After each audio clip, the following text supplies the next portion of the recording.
right. Going to be a little different this evening since it's not a regular Monday stream, but oh, did I turn those speakers off? No, I did not. Just getting the idea tonight, just working some stuff in the studio, just getting stuff done. If you can see over my shoulder here, it's kind of a mess over there. I want to get that cleaned up. I'm not going to do that on camera because that's no fun. But we have a Gallimaufry stream coming up on Sunday, and so I thought I might go through and just for posterior's sake, as I say, just kind of show what I'm doing when I'm getting set up for that. So I've got my usual, my usual setup for the Gallimaufry loaded. This is not my usual Monday night stream setup. So anyway, this is kind of what I go through, and I'm going to try and do some sound design, knowing now who's going to be on the stream on Sunday. I kind of know what I need to prepare now. So I'm going to try and do most everything this time out with just using the modwave native and the multipoly, either native or hardware, and maybe a little bit from the opsix, and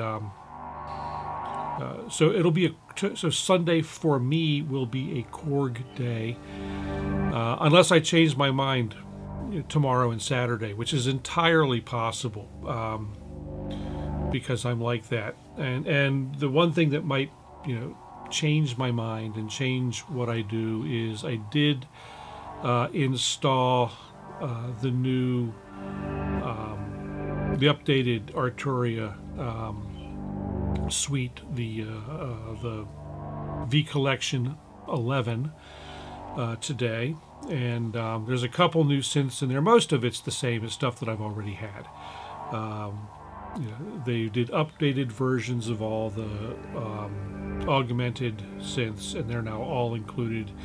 And they added a Jupiter 8000 emulation, and they added a new thing called Pure Lo-Fi, which I'm going to fool around with. Most people who know me know that I'm not the lo-fi guy, but the little bit that I have heard from this new the new instrument, it's pretty interesting, and has some good potential for ambient music. So you will be hearing some of that from me on the stream. I don't know if any will show up on Sunday or not. Certainly on Monday. We will be talking about that on Monday. Let's see. There was a couple other new things in there, or at least one other new thing in there. At least new to the complete collection. I don't think there were only a couple of things that I hadn't already bought. And subsequently, my deal on the upgrade was pretty sweet. So went ahead and did that. Other things that are still in the works, there's new monitor speakers. I've got it narrowed down to 3. And I'll talk probably about that more on Monday. Like I said, right now I kind of want to focus on getting ready for Sunday. And anyway, that's it. I'm just going to go ahead and dig in. I'll let you watch what I'm doing. I'll kind of talk as I go. A little bit, or mumble as I tend to do, but basically going to take this this live set that you see on here now and set it up in my new way of working, and set it up as much as I can for Sunday. And I'll go through too how things are set up, because it's a little different than a regular setup. For things that we have to do for that multi-person worldwide jam. So without any more yammering, let me go ahead and put the DAW up full screen so that you can see and I can see. And also I am using, I went back to the shotgun mic. I'm still not sure what I want to do about a microphone long term. I hate wireless mics. Actually, I'll come back on cam here. I hate wireless mics because there's either a thing here flopping around, or you're still involved with a wire, or I see a lot of these people using the Rode, and it's this big box hanging from their neck. It looks really goofy to me. I am intrigued by the new Hollyland mics, and they're not actually new either, but the ones that Hollyland has, the Lark series, being as in my day gig, I am a Hollyland dealer. I may go ahead and order one of those new ones in. I also need to nail this focus issue on this shot down, because this is annoying me. This was annoying me last Monday night too. I thought I had it licked. So anyway, also working on some new lighting stuff. So a whole bunch of changes all at once. Always the right thing to do, So anyway, I'm gonna go back, get into the DAW.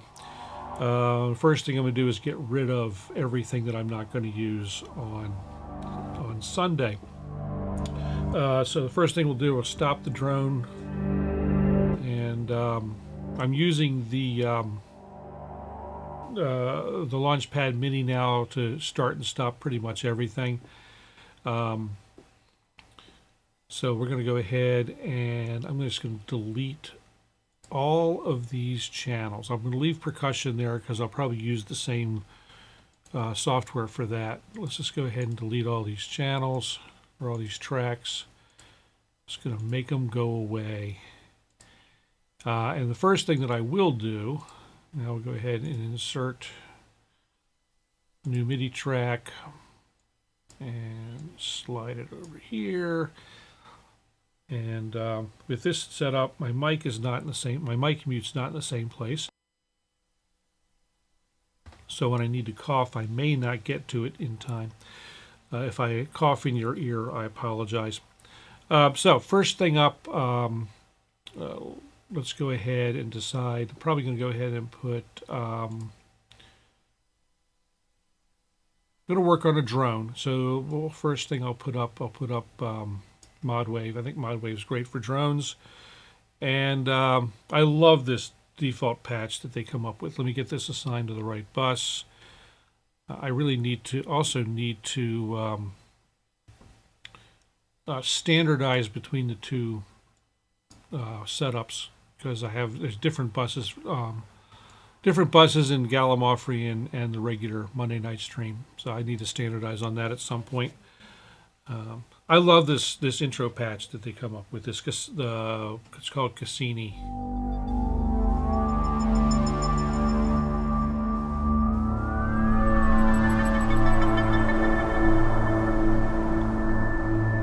One thing I noticed about modwave, as opposed to some of the others, is there are a good number of nice, usable presets out of the box.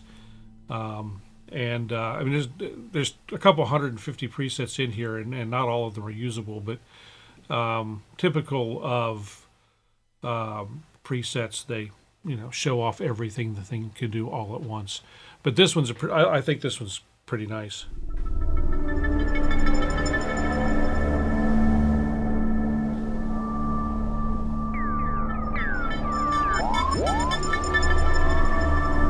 I love the way it evolves over time.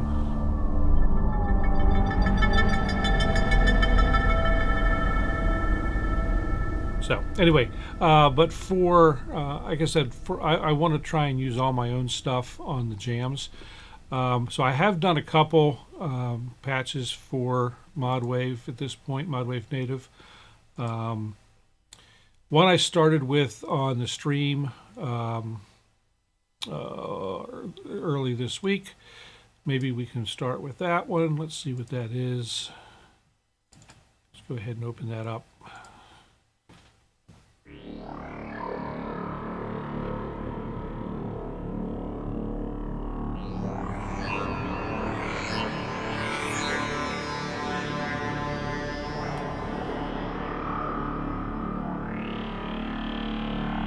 That might work as a drone if I take a little bit of the edge off of it. Let's see, let's roll that filter cutoff down a bit. And actually, we can change the filter type too, maybe. Just go with a standard, just a 2-pole low pass, and back the cutoff back a little bit.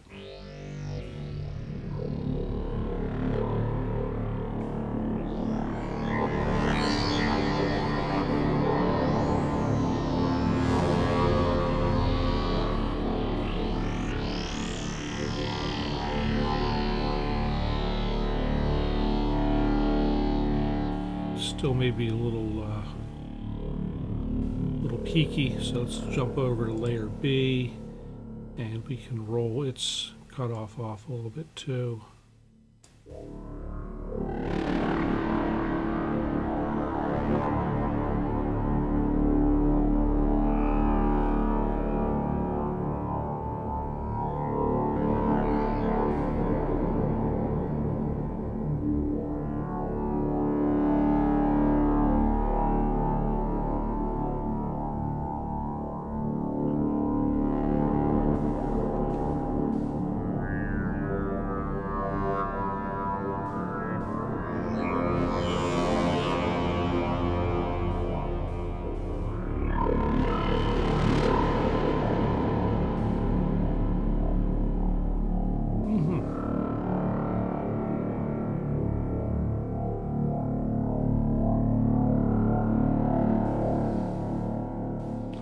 See how that works further up the keyboard too. Oh,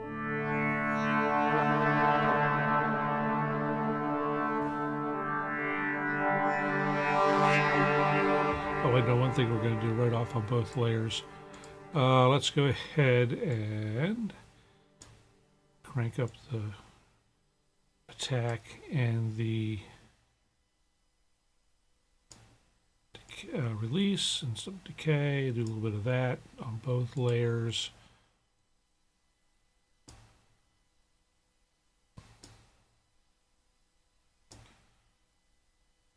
Just as a start there.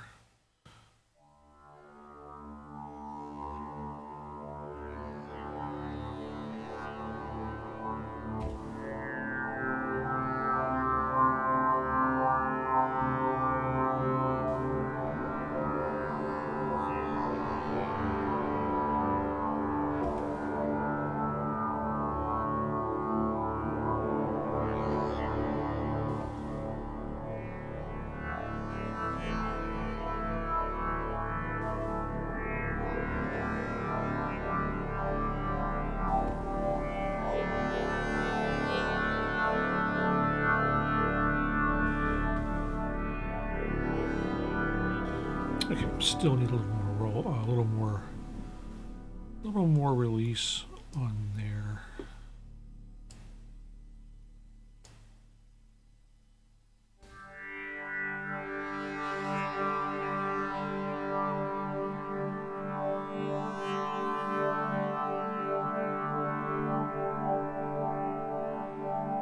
Let's see that.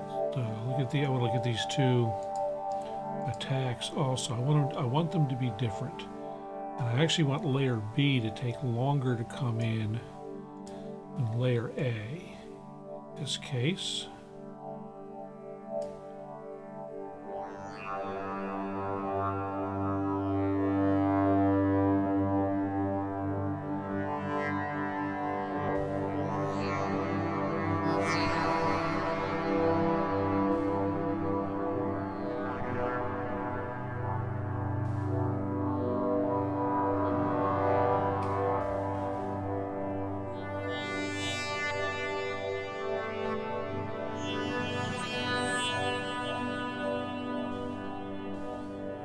I wonder if we can take, let's see if I can modulate the attack based on note number. Yes, okay, I can. And I want the higher the note number, shorter the attack.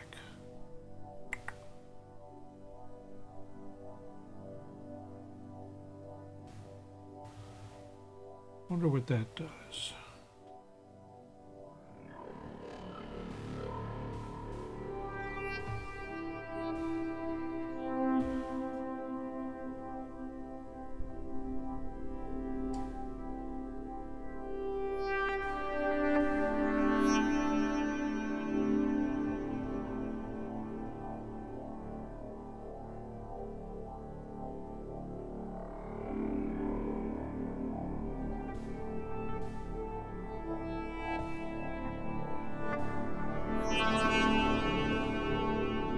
unpredictable, but it does seem to do what I want to do mostly.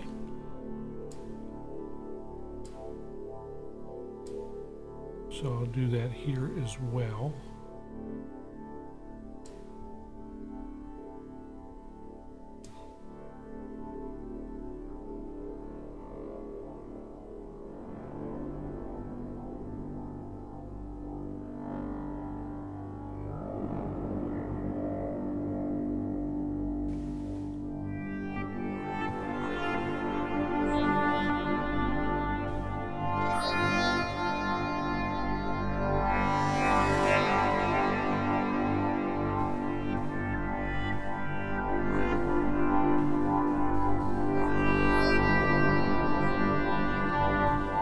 To do the same thing to the filter envelope.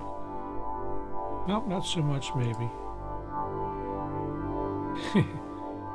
Those releases are a bit long though, aren't they?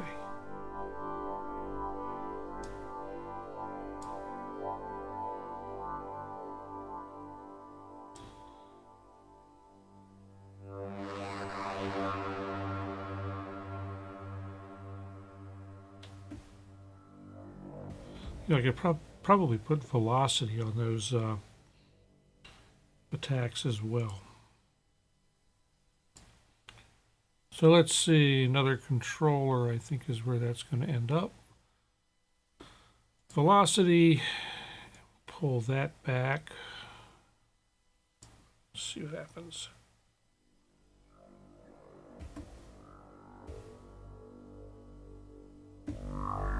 Oh yeah, that works nicely. Okay, do the same thing on the other layer as well. Let's see here. So you can see that envelope curve depending on how I'm touching things and where I'm touching things. I just barely lay it on that key. And now I'll hit the same key if you watch that attack section. Nice.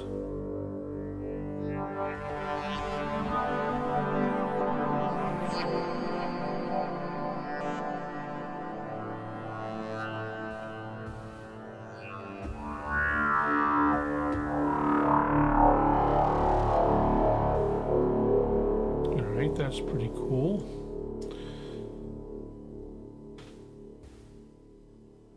And if it gets to be too much during the jam, I can just bring the level on it down.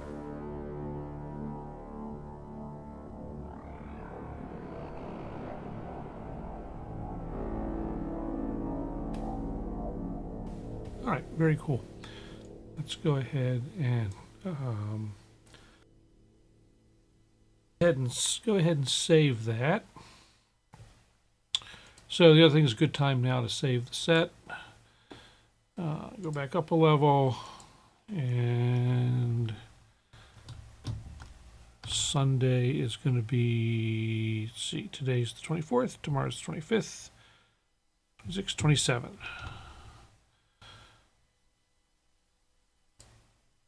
And very good. All right, we'll keep that there for now. And in fact, let's go ahead and let that just kind of run. And then we can work up the other sounds around it, I think. So, I'm just going to go ahead and paint in something here.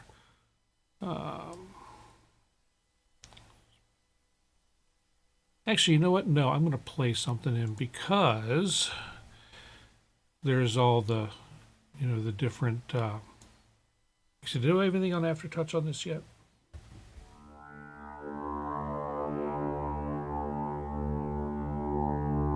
No, I don't. Let's do that before I record anything. This is how my thought process goes, by the way. I'm kind of making it up as I'm just, oh, should I do that? So let's see. Let's also look at the... Oh, I don't have the chaos or anything set up on this yet, do I? Oh my gosh. All right, well, let's work on that. See, this is my thought, my lack of thought process. It just kind of happens. Let's see, how's that acting? I'm going to make that launch on note on. Okay, so it's doing that part. Looks like I started on the chaos, but didn't get anywhere with it, or finish up with it. Let's see. Look in the mod list and see if anything's coming from chaos.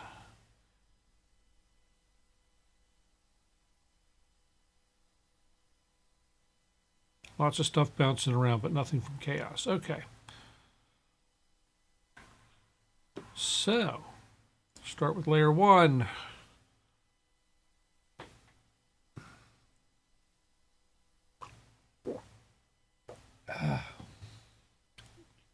Glorp.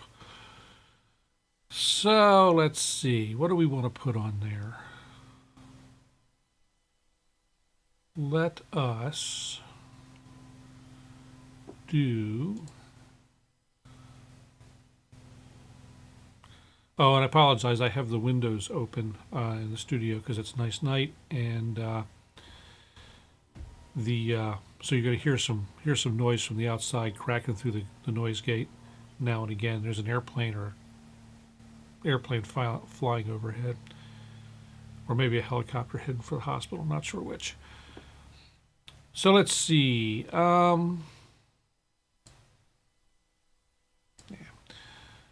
Let us. Nothing. Is anything driving morph? Okay, let's drive morph from.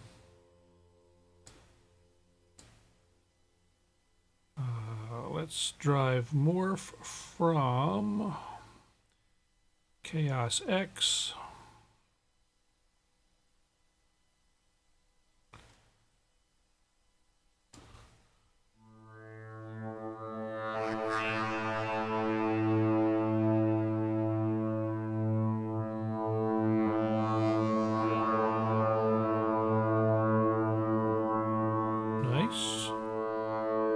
And we'll do wavetable position. We'll add well,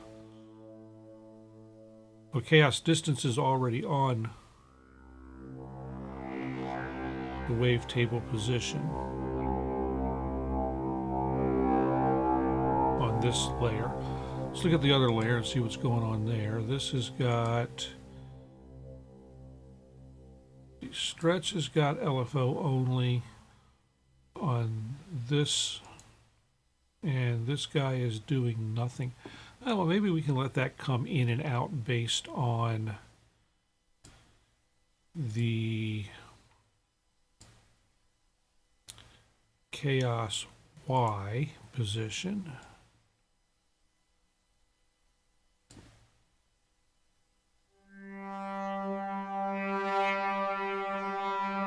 Maybe.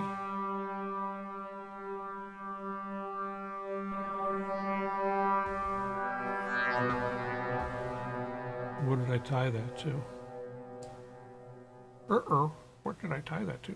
Who knows? Could be interesting. Let's try again. I'll go find that and get rid of that in a minute.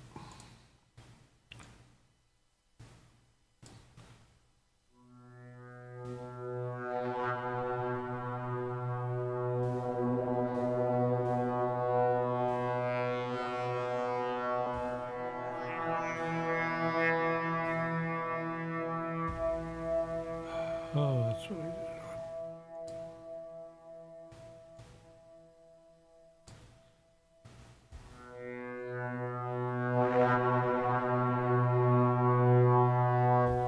on. Let's find a more interesting wavetable.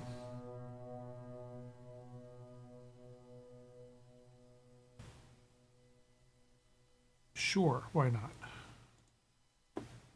Start it up in there somewhere.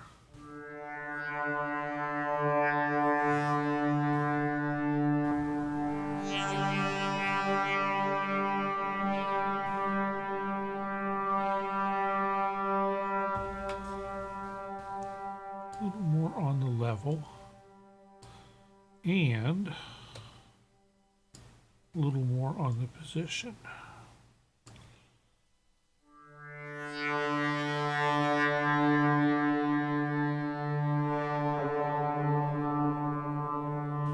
Hey, Paul. Just making sounds for, and hey, Jeff, didn't see you pop in there, sorry. Just making sounds for the for the jam on Sunday, the Gallimaufry jam. So working on my drone here.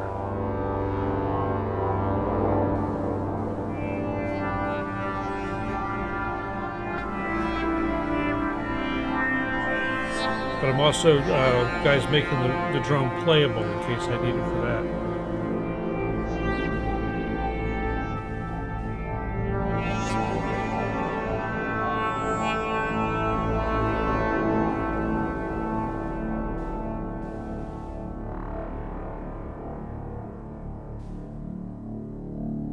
Yeah, there we go.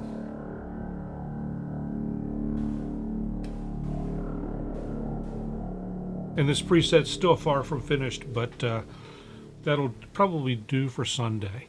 So I'm going to go ahead and lay down some culture. Good to see you. I'm going to just lay down a bunch of time on this, so we have it. So I have it to loop on Sunday. And Jeff, just to confirm, we're doing.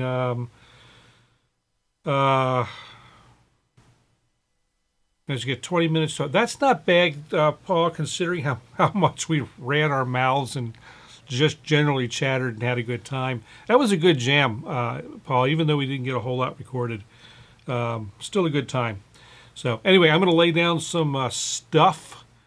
And, oh, I'm sorry, Jeff, to confirm, we're doing D. Dorian into G. Mixolydian on Sunday. Is that still the plan? And I'm going to have to figure out how to make this do its thing to change keys while we're going through the jam. So okay. Anyway, let's lay down. Yep. Okay. Good. All right, then I'm just going to lay down. I can use D in either key at this point. So I'm just going to go ahead and lay down some D drone.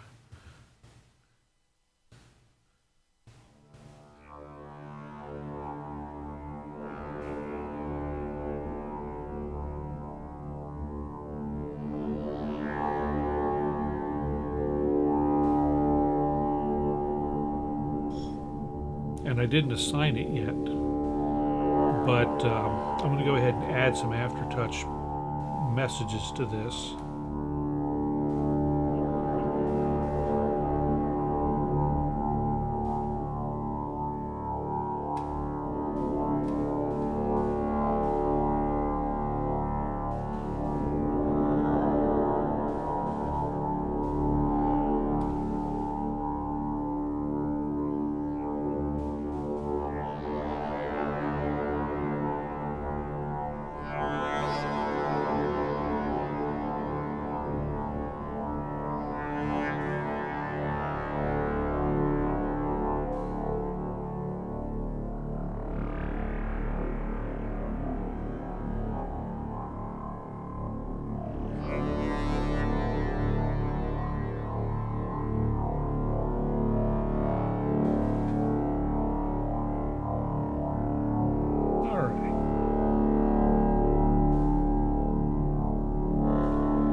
See if that worked.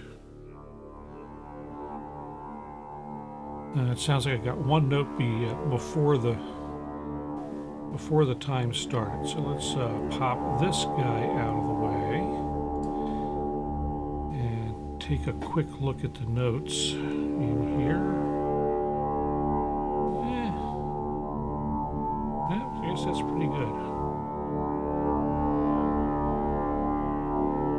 Cool. And at the end, we ended there, so let's just make that there. All right, so we got a drone loop.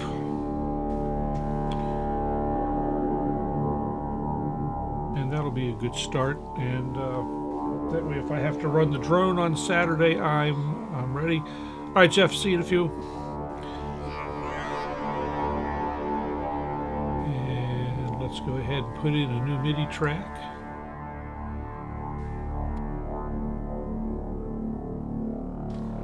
And we can do another another layer of modwave on that, I think. Whoops. Crank that over to the synth bus. And let's see. Let's see what others of my existing... oh, this is a new pad that I did. I love this. I do a lot of pads. I think I love wavetable stuff for pads. I do this one called Anger Management. Let's go ahead and load that up.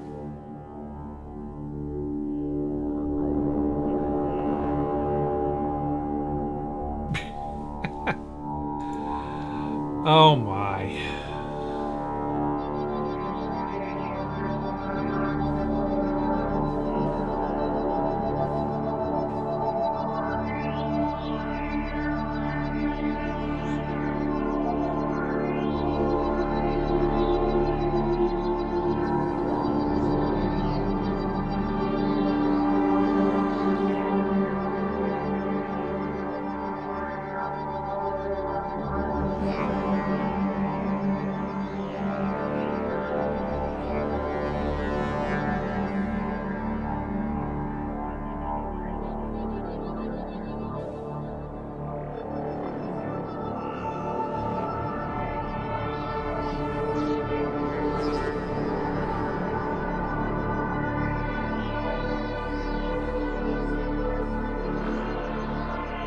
Jack, good to see you.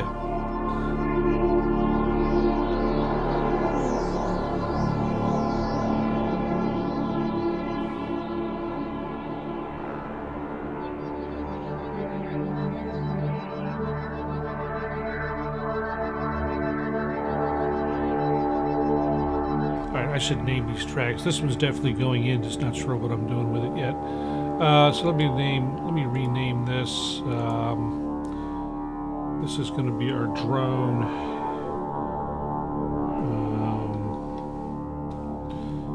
And then this will be anger management. We'll just call it that.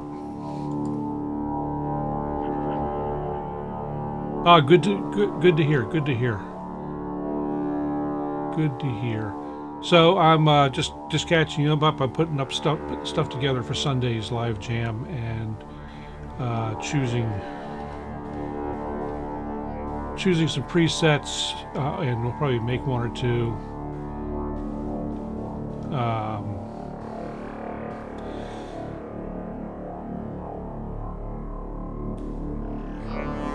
probably use this on Sunday for something, I'm sure. I wonder, how would this do as a drone as well?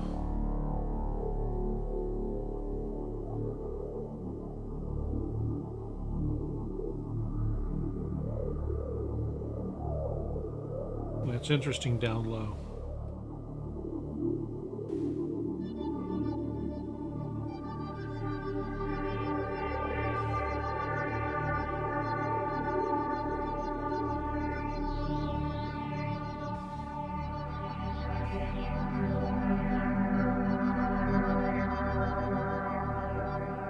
And don't start late or anything on my account. But if you need to go do your opsix thing, go do your opsix thing. Don't wait on me, because I know you're already 5 hours ahead of me or so.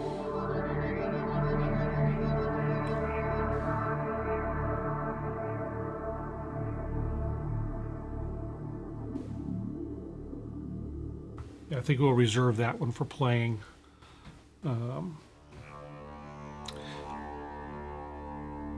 I wonder if I should probably go ahead and lay down some of the stuff in D. I'm going to rename this over here too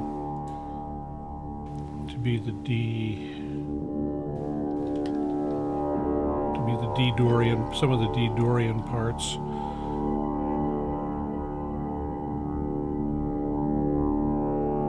Oh, I thought you. So you're in the country. I thought you were in Iceland.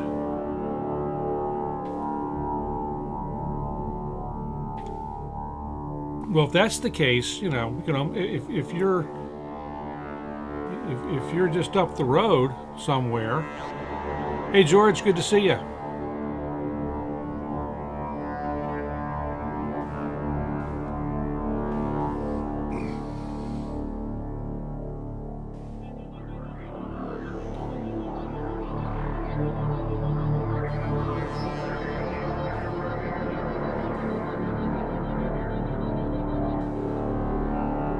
I'm gonna lay down just a little bit of this in D for now, just in case I need to throw a pad in that's unattended.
We will be happy to have you come down, my friend.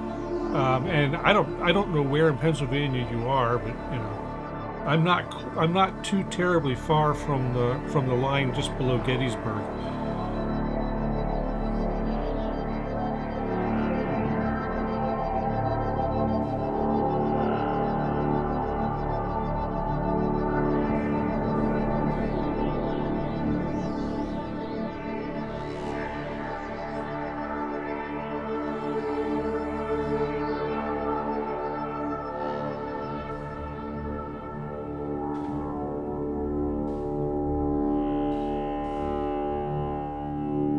Hey, that's excellent. All right. So now I'll come get you if it gets to it. You know what the heck? My truck runs.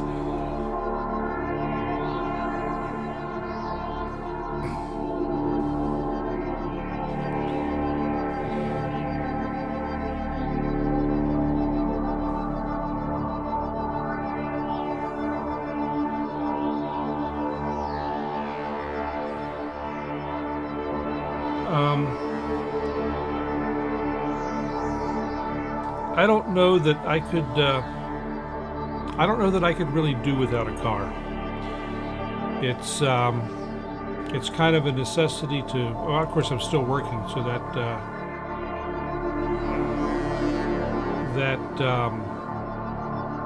kind of makes it, you know, a necessity to be able to get places, and I have to go see clients periodically.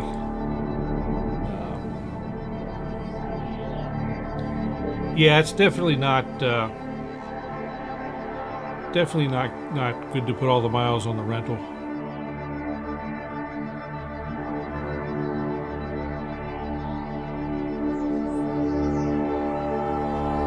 I'll tell you, around here, if or at least parts of here, if I didn't have to drive, I wouldn't. It's not fun. All right, so that sounds like a possible thing. What does this sound like with some percussion, just out of curiosity?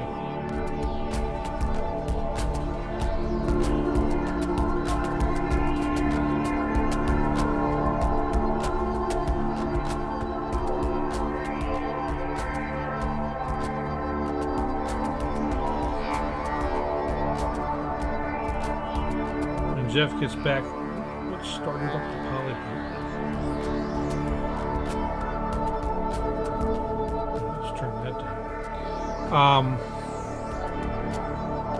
When Jeff gets back, I want to ask about tempo.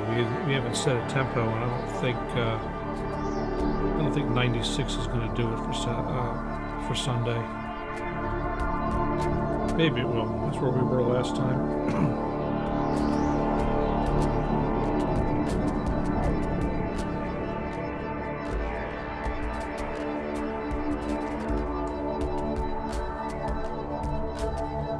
Try 82. You got another one of those Proteuses, didn't you, Paul?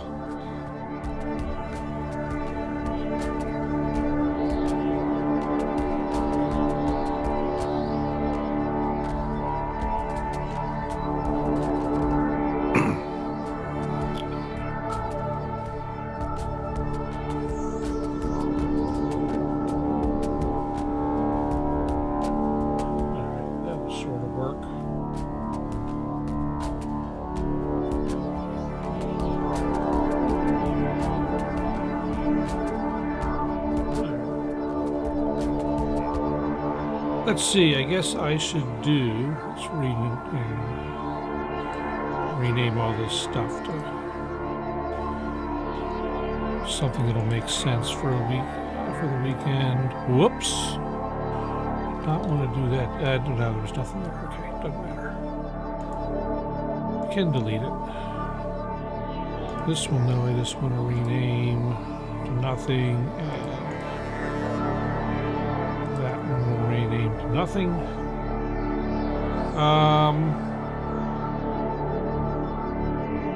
No, I haven't seen them. I've been, my time on YouTube has been spent the last several days in research mode, and trying to and learn mode about some stuff with the modwave and stick another modwave on here, and we might as well grab the last one of my patches that I've started anyway. Oops, wrong button.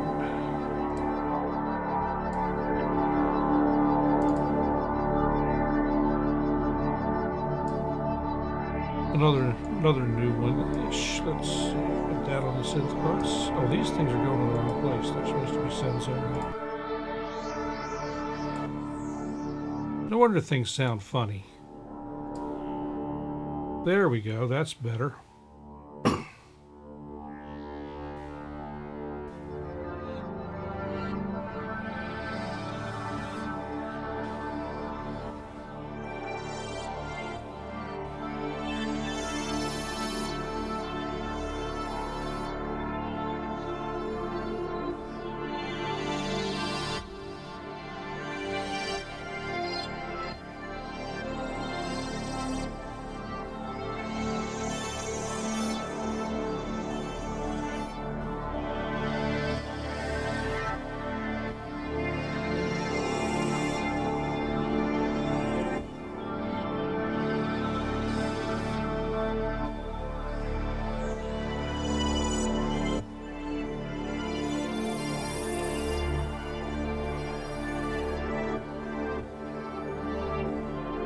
All right, we'll leave that one there. That'll work. And let's grab another MIDI track. And let's build a patch this time.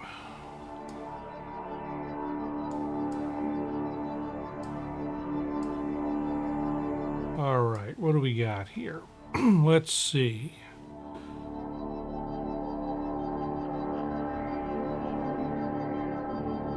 Back to the dusty pile. Oh, let's see here.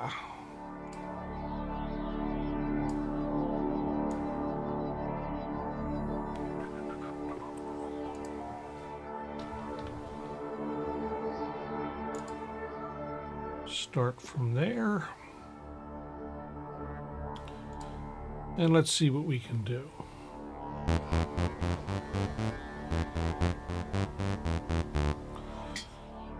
All right.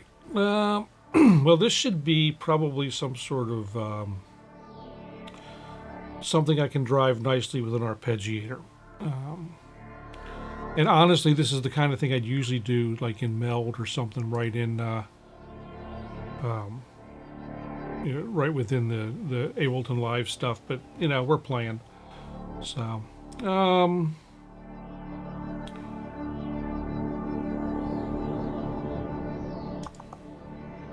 One thing that would be nice. It'd be nice if you could see the wavetable when you're selecting it.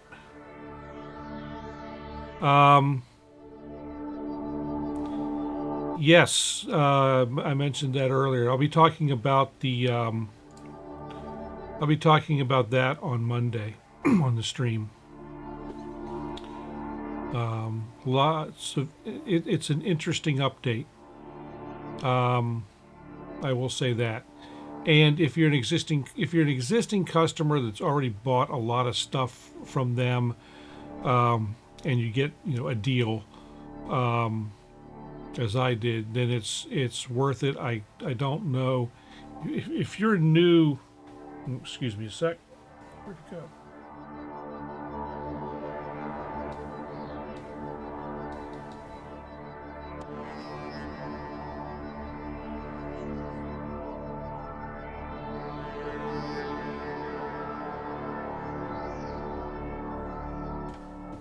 if you are new to the Arturia, if you're new to the Arturia world, I don't know. They've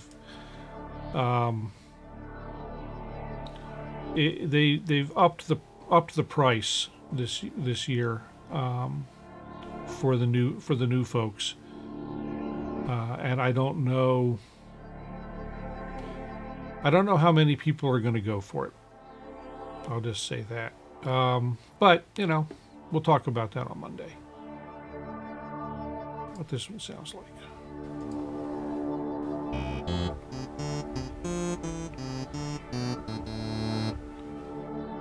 Yeah.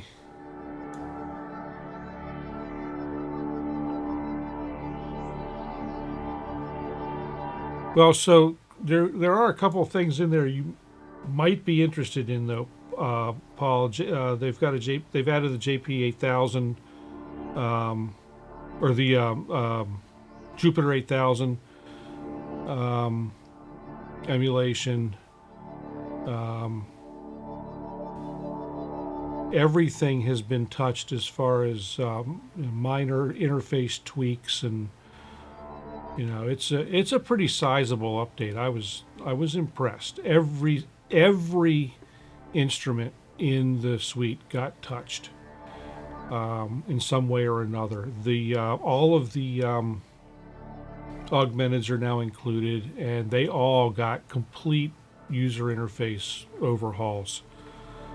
The lo-fi, so all of the augmenteds are now included, including the full version of mallets, which never existed before. This is a little different for them. I guess I'll talk a little bit about it now. This is a little different for them in that they actually threw three fully new synths into the package. And usually it's like, you know, something's got to be out for a year or so before they will add it to the collection.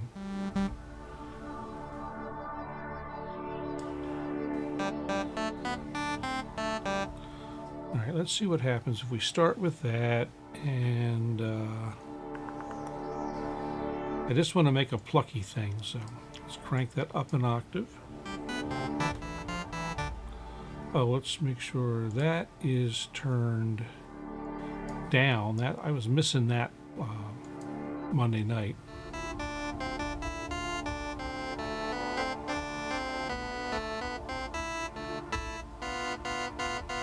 right. And we might be able to make something plucky out of that. Crank the resonance up, bring that down, get my envelopes right.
They're all fun, Paul. Most of them anyway. There's a few things that, you know, it's like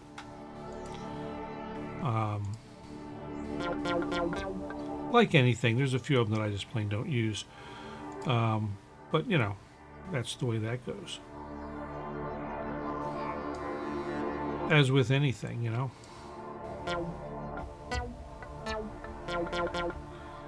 So one thing I find interesting about the modwave, in the filter envelope, you can take that envelope below 0, but if you do that, when you get to the end of the envelope, it pops back up to the 0 level.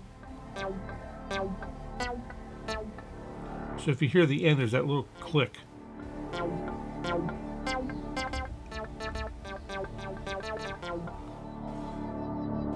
So I guess the better thing to do is to bring that to 0. And then change the way the envelope works.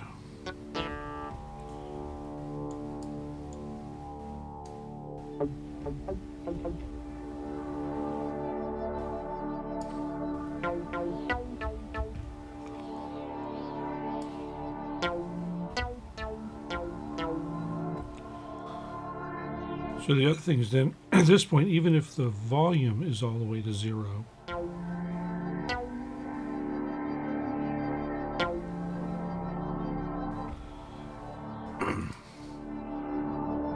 shorten that up.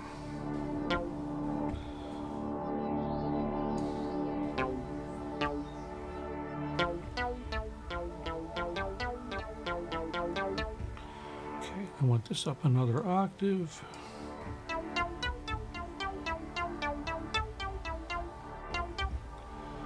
And get a little more resonance on it. Doopy doopy doop.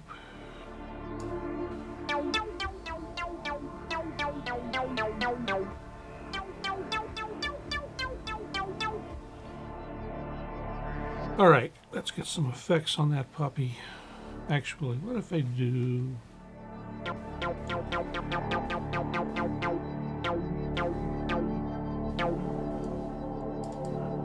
Not really enough speed there for that to do anything.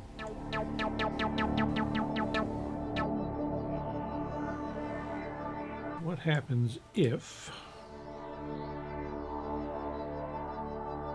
I throw that amp envelope on there?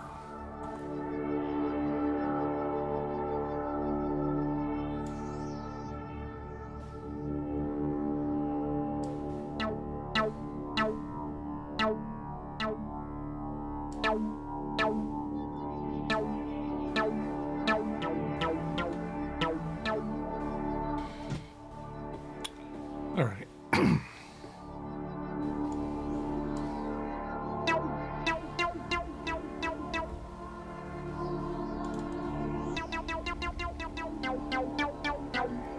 All right, now let's put some effects on there.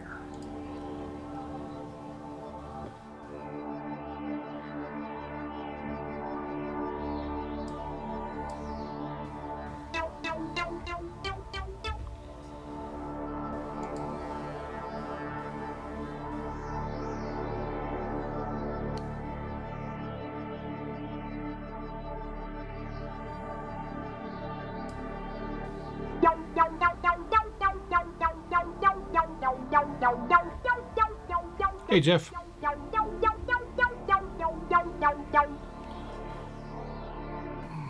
Hey, Jeff, what have we decided anything for tempo for Sunday yet?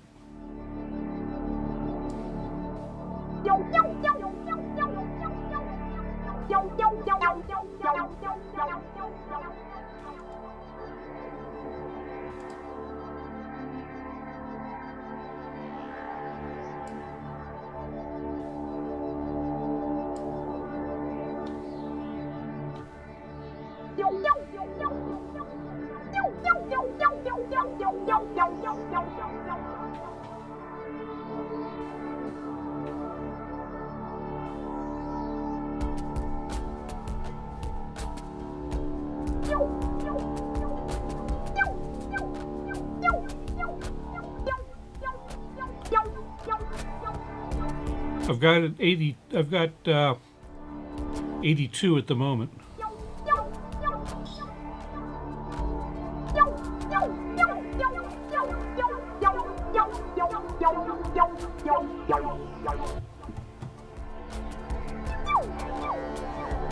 All right, let's see what happens if I throw just a regular just a regular arpeggiator in front of this for now.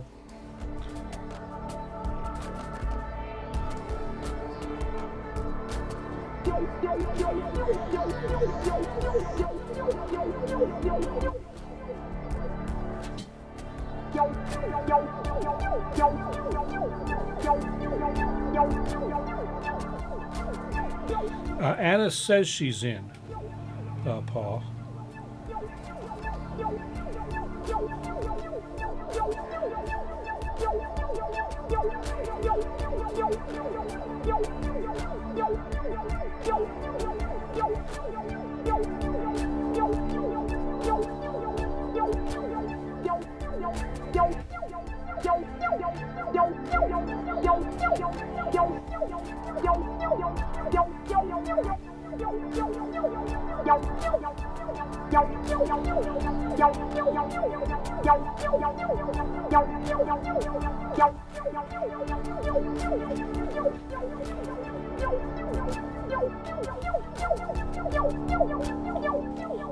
This may need a little bit of a little preemptive EQ on this, just to kind of roll off some of that low end stuff, even that out.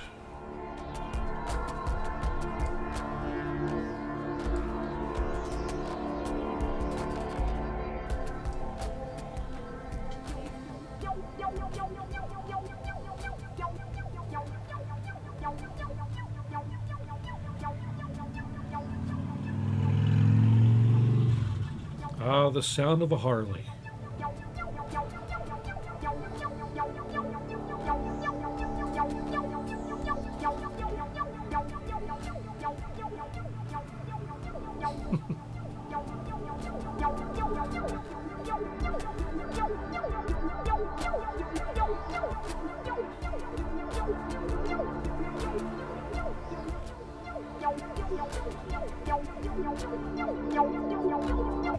All right, let's give this a name. Yes. I'm going to call this Voxwa. Voxwa Pluck. And I am the author.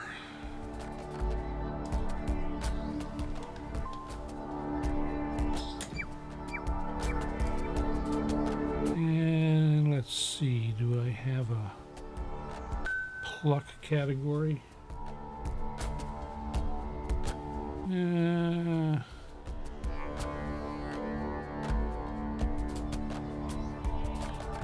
No, don't. Well, we'll call it. Oh, there it is, guitar pluck. That'll work.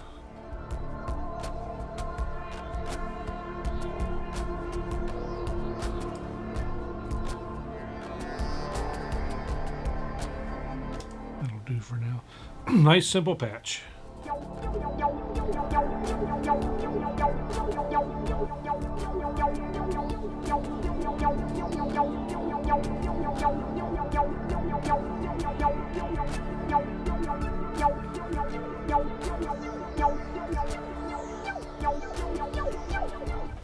Okay, and this one's definitely going to want a ton of reverb on it too. Go to the mains, turn that puppy on.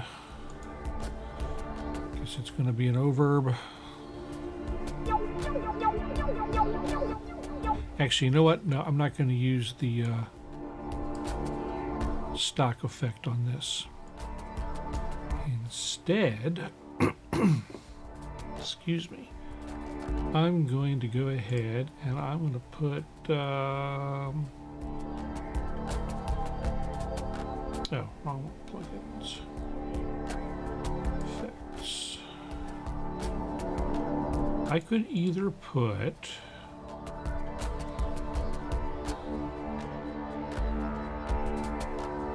why do I feel like something? I could put black hole on it, or I could put swarm. Let's see what swarm sounds like on this. Oh, Okay, guess I haven't done that on this machine yet, so we'll deal with that later. Or maybe I decided I wasn't going to. Oh, okay. All right, let's just go for black hole. And doopy doopy doo.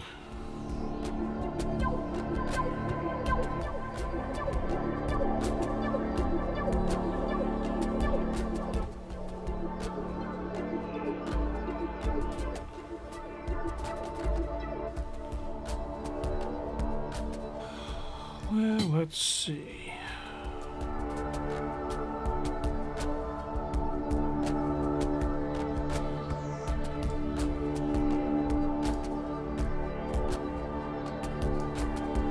Let's mess with it all.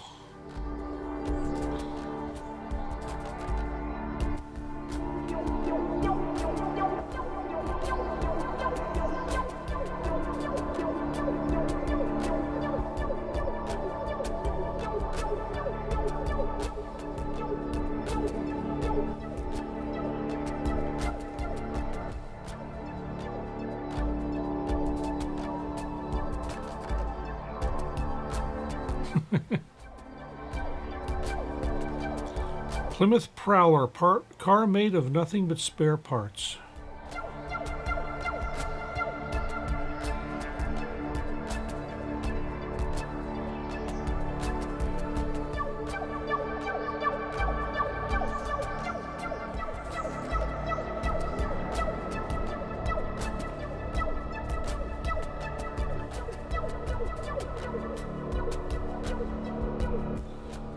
A little heavy-handed, but we'll go with it. What the heck? Okay, let's rename this puppy.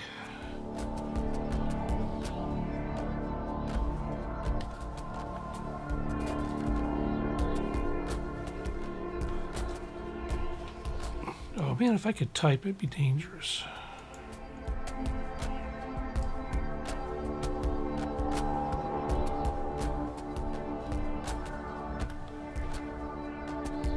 And go ahead and save the set.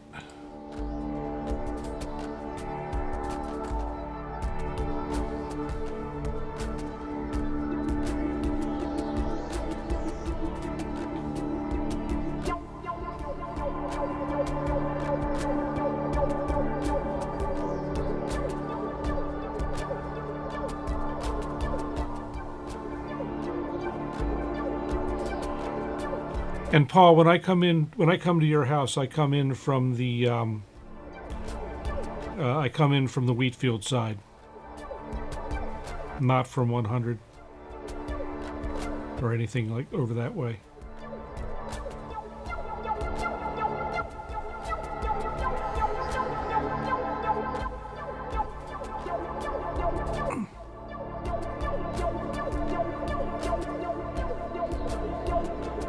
Here's a bit of trivia for you, Paul. There's a little white house over near, is it right there on the corner at Wheatfield? Anyway, there's a little white house over there, kind of towards that shopping center, near that shopping center, where the Target is. That little white house. That little white house used to belong to a NASCAR driver whose name escapes me at the moment.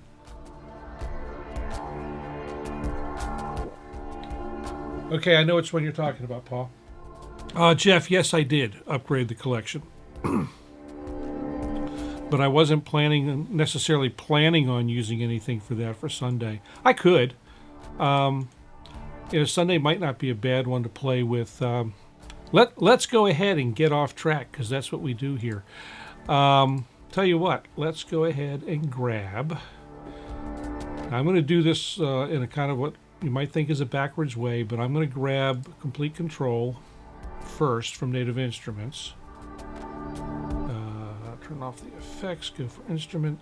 There we go, grab that. And then in there, ooh, that was a noise. Let's get that sent to where it's supposed to go. And go to Arturia. And that guy. And just to start with,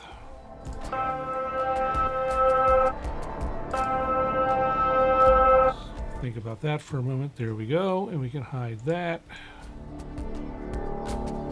Because, you know, what's a good ambient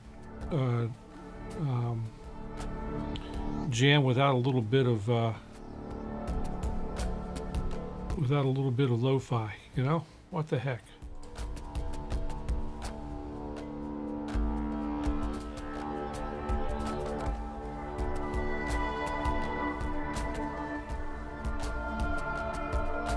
Mine was such, Paul, that it definitely made it worth the dollars.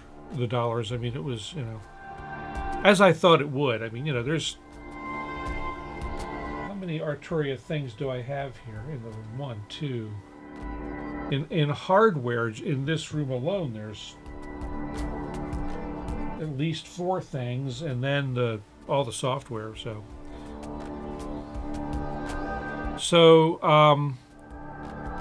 this is pure lo-fi. It's brand new. It is an original instrument of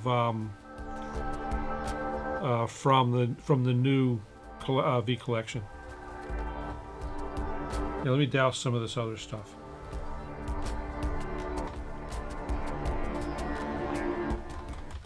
There.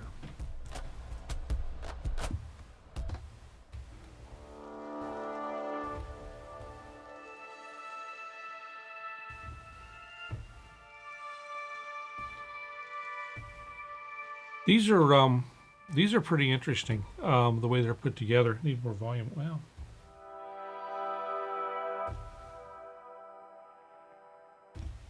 Because you mix all kinds of things together.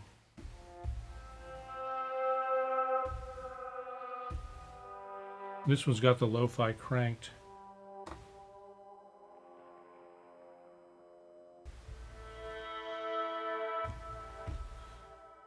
Let's see. So we'll pull that back.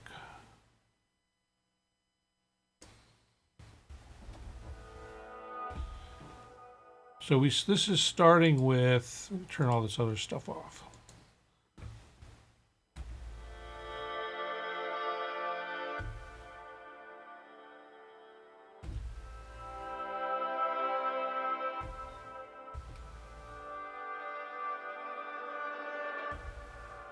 Or which save icons, Jeff?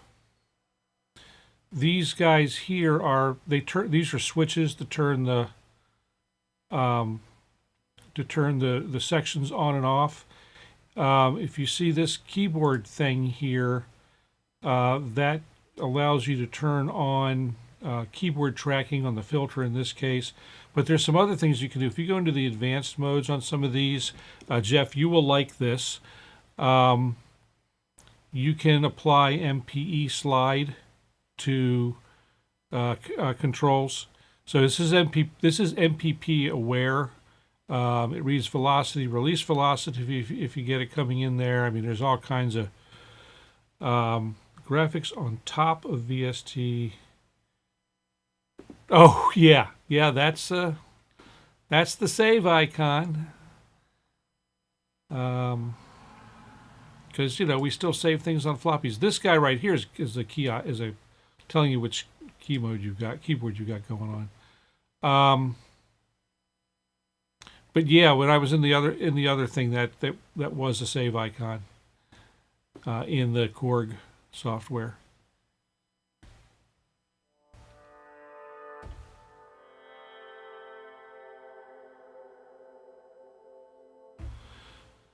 So you can go ahead and change each one of these sections. These oscillator sections can be one of 3 choices. It can be what they call a realistic instrument, something what they call creative sampler, or a lo-fi oscillator.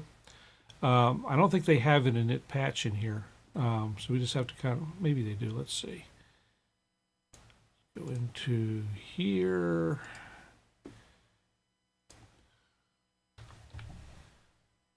No init patch, and I've just gotten this, so I don't necessarily know if there's a init patch button or not.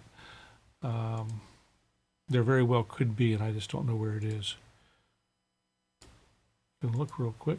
Oh, new preset. There we go. So here it is, clean and empty.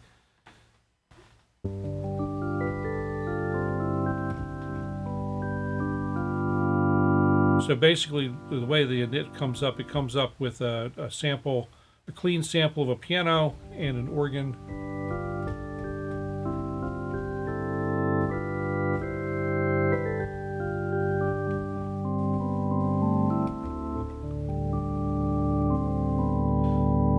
And the little bit of ducking that you hear when I'm playing the notes, that's because basically with it, the way I've got things set up here, when the mic picks up enough audio, it ducks the synth bus, and I only use that during the streams when my mic is open. So the sound of hitting the key is sometimes enough to duck the compressor.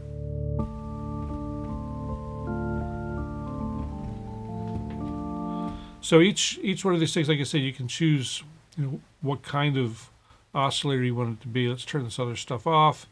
And so they've got the realistic instrument, and there's a bunch of them.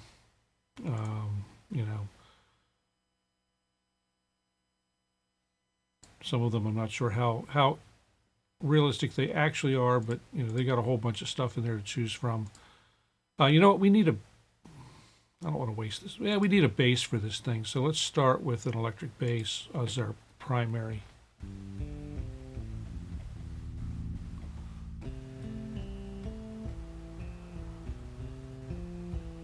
You'll probably be able to buy this separately.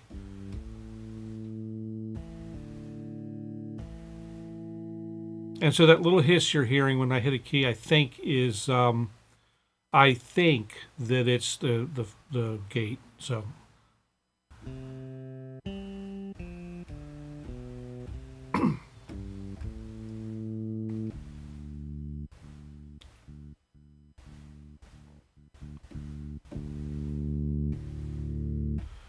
I don't know. This all being the lo-fi. Oh, maybe that might be playing into it there. Here, let's turn my mic off for a moment. Where is that now?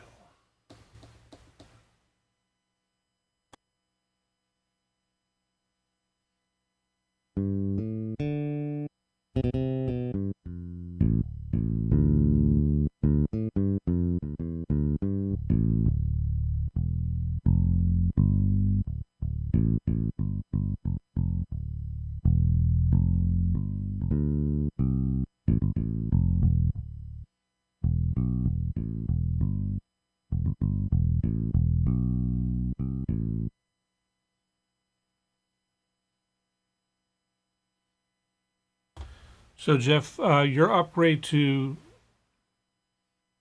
11 was less than 100. Mine was 99. And even at that, I thought it was kind of a no-brainer to go ahead and do it. Definitely worth it. As you can hear too, by the way, as I was playing that bass part, the hiss that you're hearing is that gate opening and closing.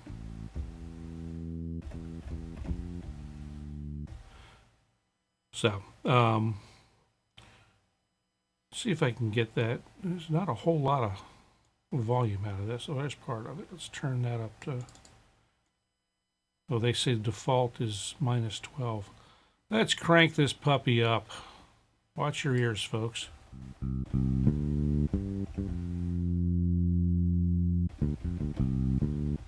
And culture, it's going to depend on how much stuff you already have from Arturia, what your upgrade cost is going to be.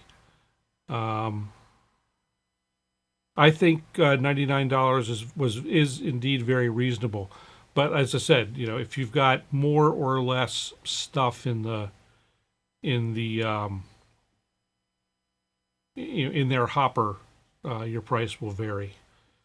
Another one of our friends was at $150, I think. All right, so let's add. I don't know what that does. like I said, I've had about as many minutes as you've seen is how many I've had with this at this point. Where is... Oh, there it is. Okay. Let's see what the lo-fi oscillators on offer are. They got a B3. Let's go to basic. Let's do some sine harmonics. What's that going to sound like?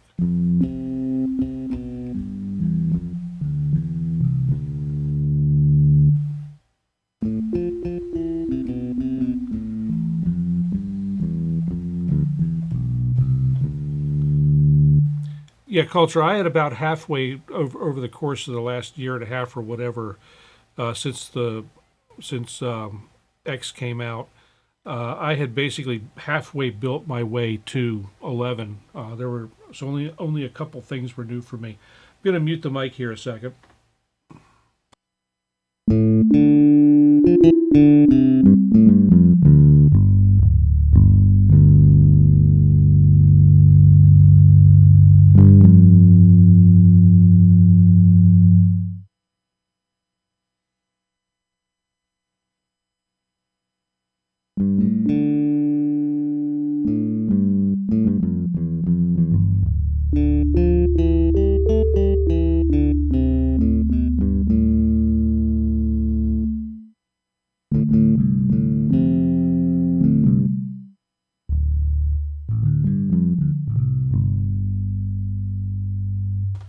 That's a nice bass. I'm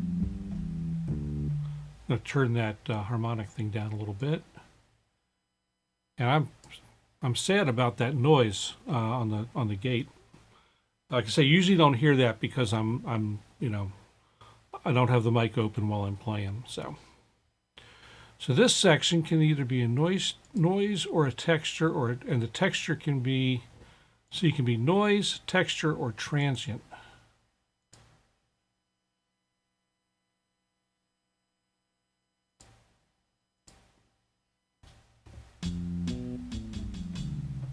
That's silly.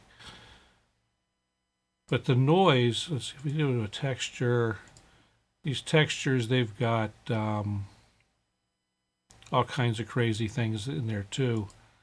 Like I would go with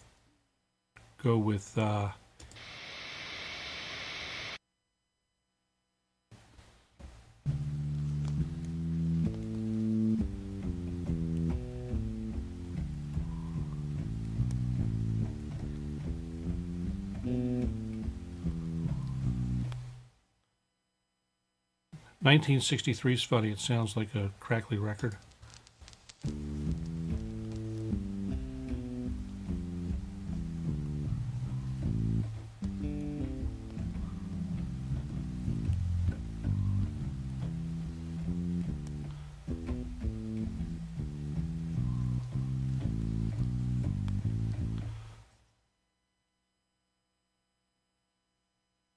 I think I'm going to go back to I'll try the analog noise.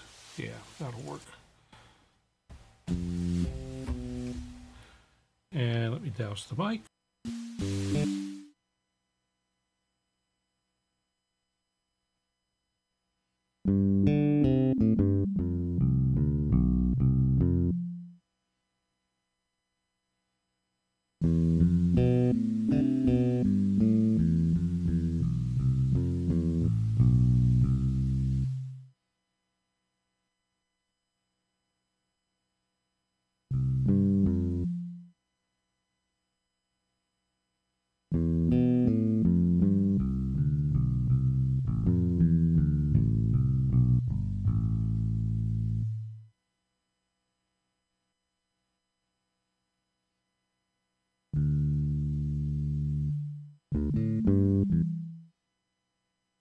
Yeah, a little bit. It's like it's kind of like someone's got a noise gate on the pedal board.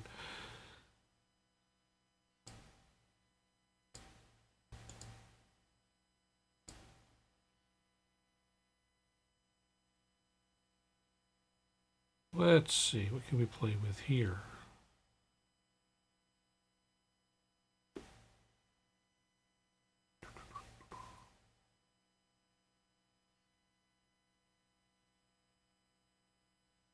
a little chorus on there.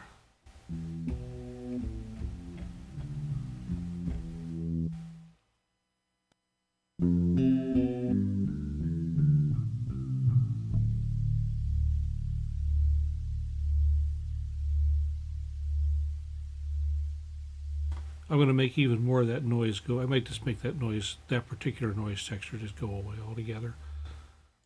Let's see if we got something that's more appropriate.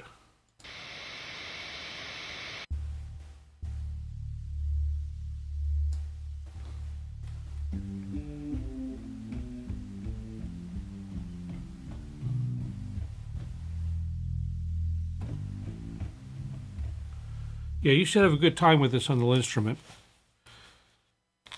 And some of the demos I heard of this, Jeff, I think were right up your alley.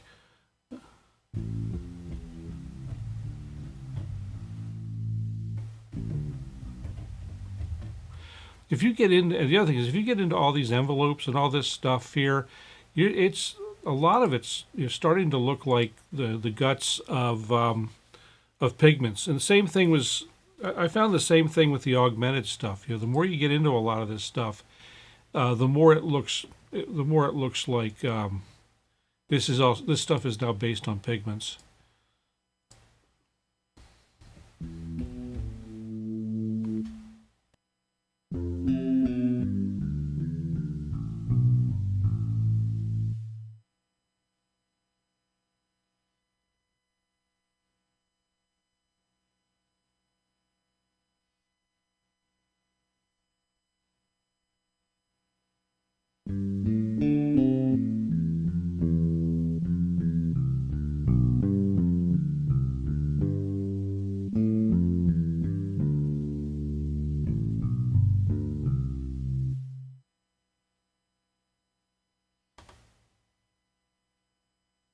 Well, it wouldn't be reactor, because reactor is Native Instruments. The Pure Lo-Fi is so Paul. Just I'm running this in complete control so that I have control over the plug-in. Where's my remote control for the camera? So I have plug-in control via the keyboard. I'll show you this. Give me a sec to pull up a preset on that. Hang on a sec. I got camera coming up for this. So, dog cam too. So basically, I've got by wrapping this in complete control like this, I have I've got a small version of the interface. And actually, I can touch pretty much everything in here as far as I know. Here, let's do this. Cam 2. So if I go into the edit mode, so basically I got the main 8 controls, which are lo-fi, amount, drive, wobble, wear, and then the macros, whatever the macros are assigned to. Just like it were on a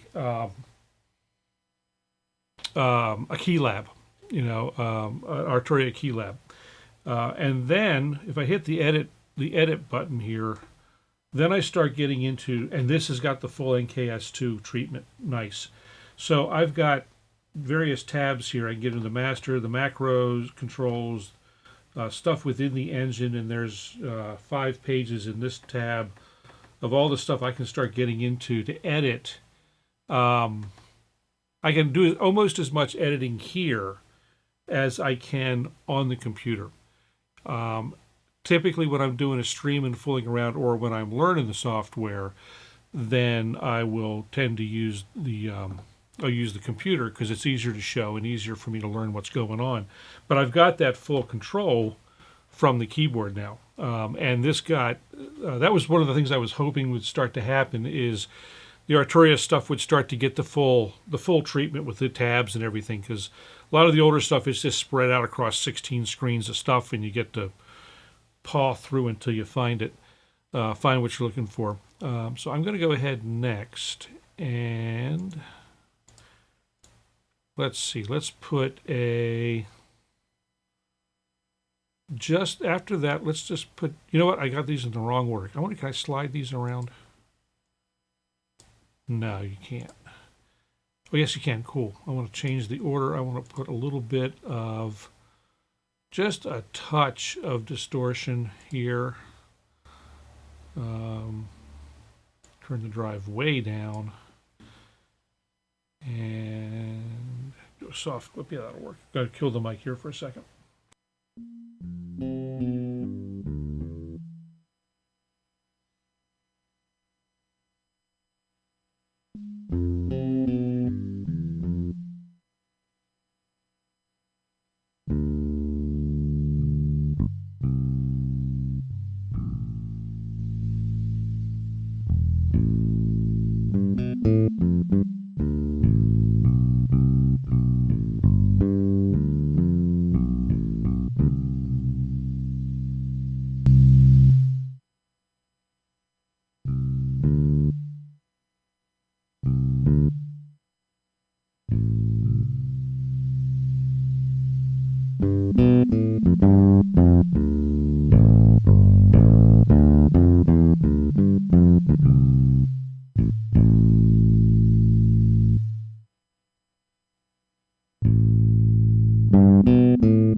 I'm liking that.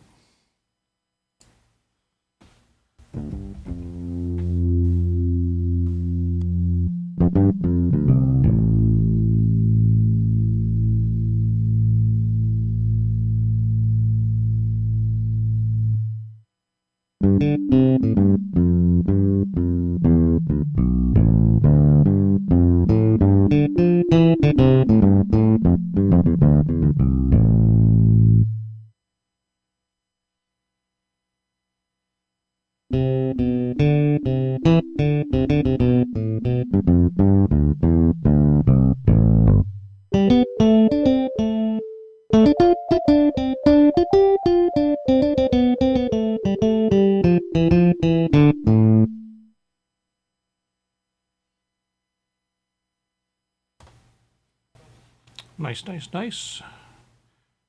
We will add a tape echo. And we will sync this in dotteds,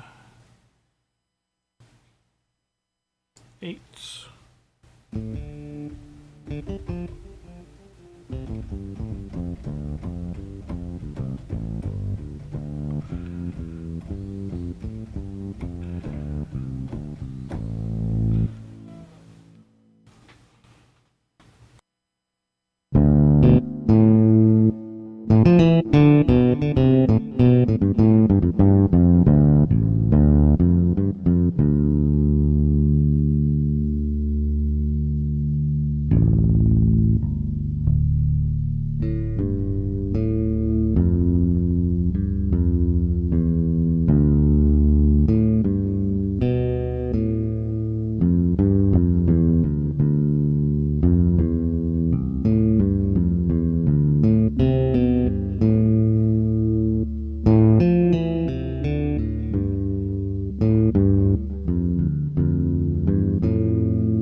Funky, funky, funky.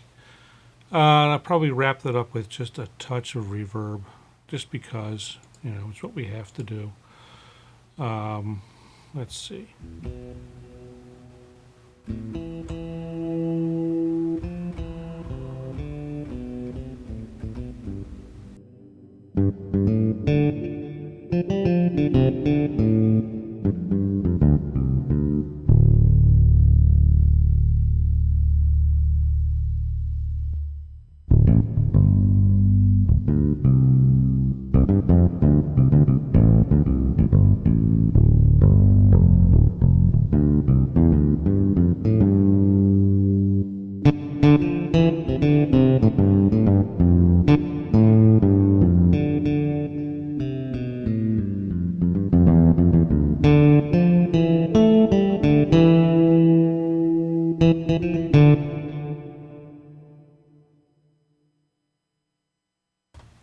And we got to add some funky filter.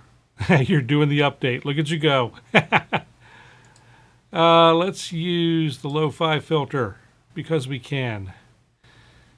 And bring it down there somewhere.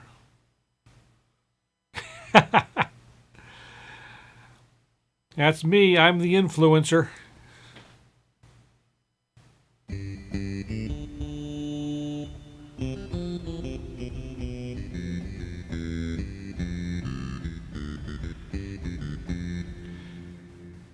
And I'm only going to put the bass through this.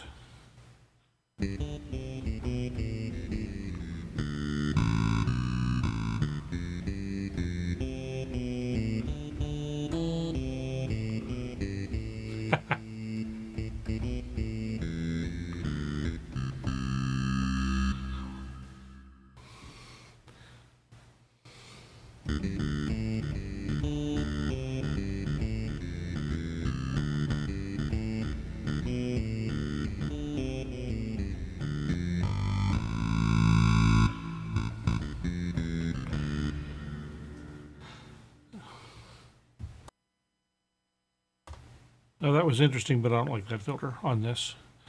Let's see. We'll do the analog. Or I do. You know what? Do I even need a filter? No, I don't. Let's not put on anything that I don't need.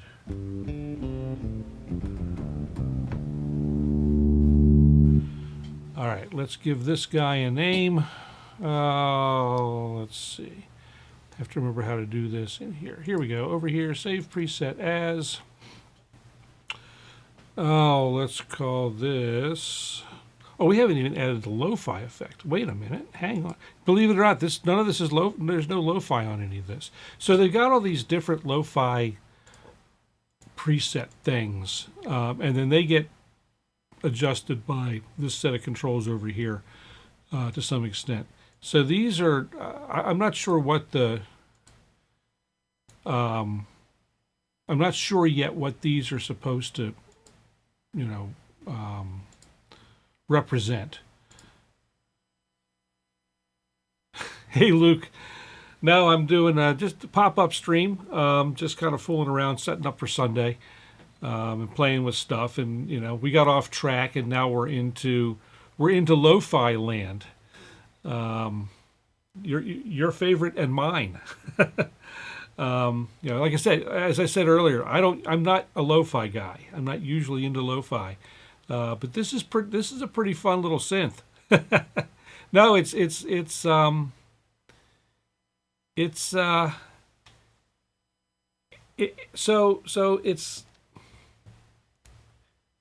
not all that lo-fi, or it's here. Let me turn that off. Let me turn my mic off for a minute.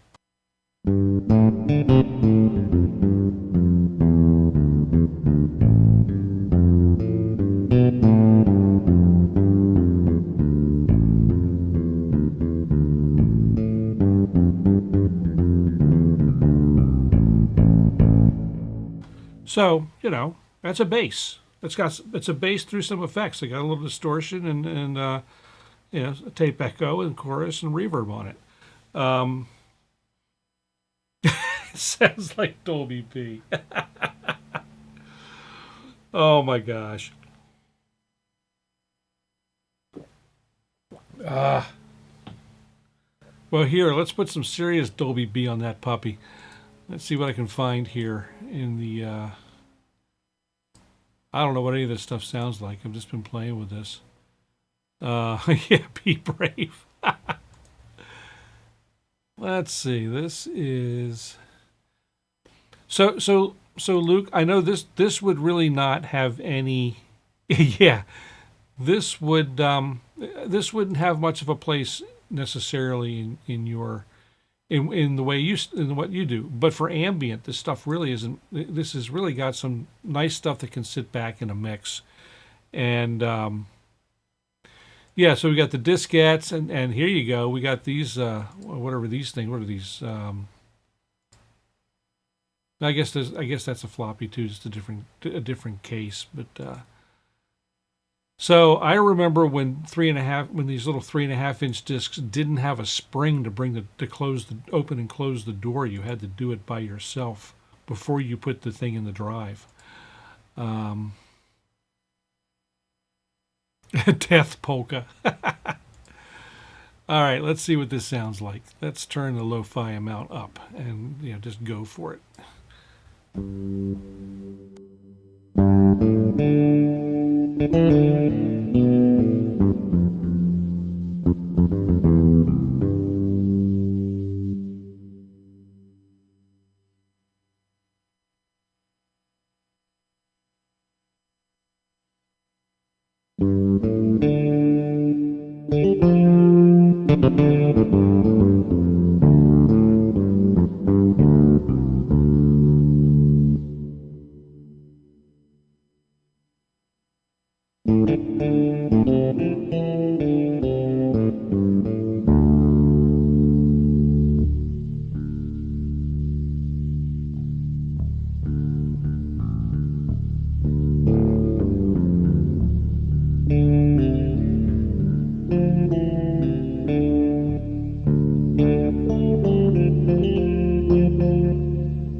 That drive is a bit much. Let's bring the distortion down a little bit. Let's see. Oh, it's full wet, no wonder. Let's do that. That'll be a little better. Buns in the oven. Something we should know, Luke?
I'll take that.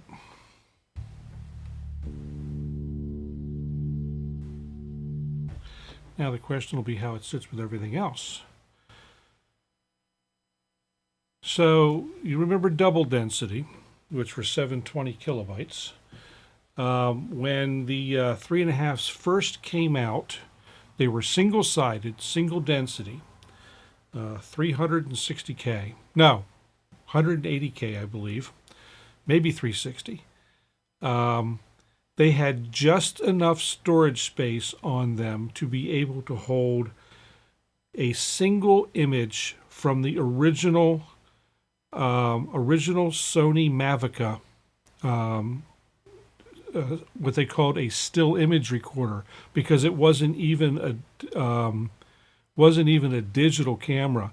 The information from the sensor was recorded in analog on the disc, and there was just enough space on one of those discs on one side to write that information. So there's another bit of trivia for you. I'm good with trivia. All right, so let's save this guy.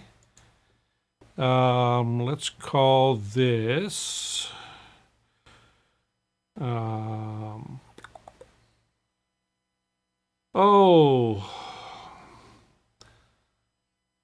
I had a word in my head and it went away. We'll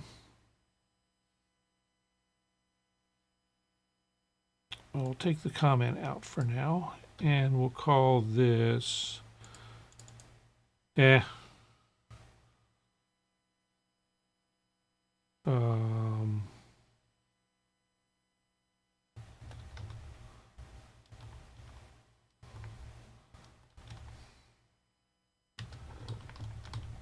call it that.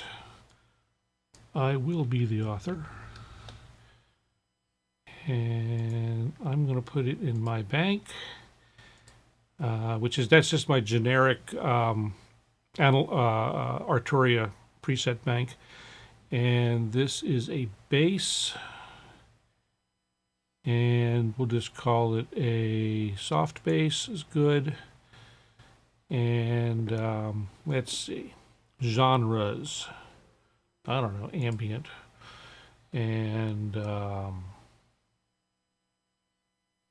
down tempo would work.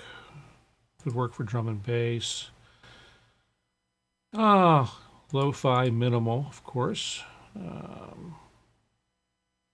That's good enough of that for now. Styles, that and that, and dirty and sad, and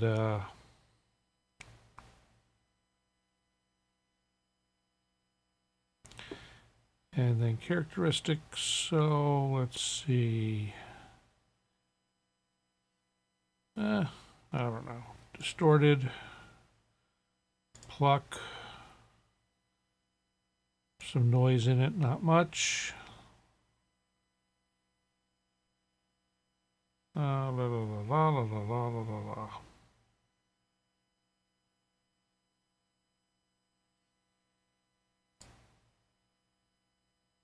Yeah, that'll do. Save that.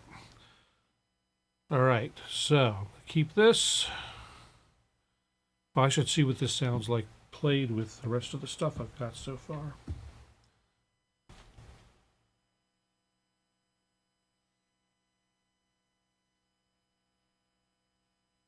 Really? Oh. Oh, yes, the stuff's muted. No wonder it's not playing. All right, let's stop those things, sort of.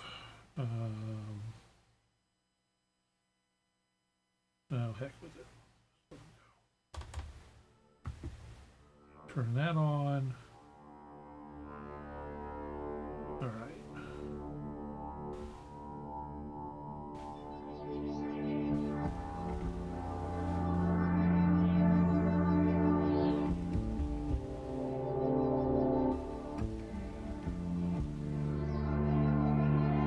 Gotta kill my mic.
Yeah, I think that'll be useful. Oh, that's cool. Oh, let's see. So we got the plucks, we got a little bit of everything. I should just have some straight keyboard parts to play, I guess. Let's do those. Let's pull those off multipoly, I think. So I'm going to do this two ways. First, I'll do a MIDI version so I can have multipoly native going. So grab that, stick that there, and find something of mine. Now, some of these, this is something I still haven't worked out yet. I haven't had time to get into figuring out how to do these things where I can move the actual underlying wavetables along with them. I'll get to that eventually. Just haven't had time, but I have to watch out which of these I choose because some of them are missing their wavetables.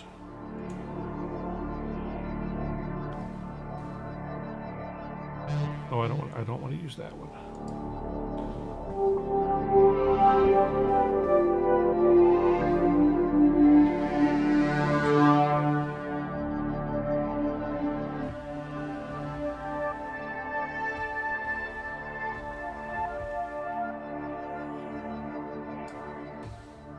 That one doesn't.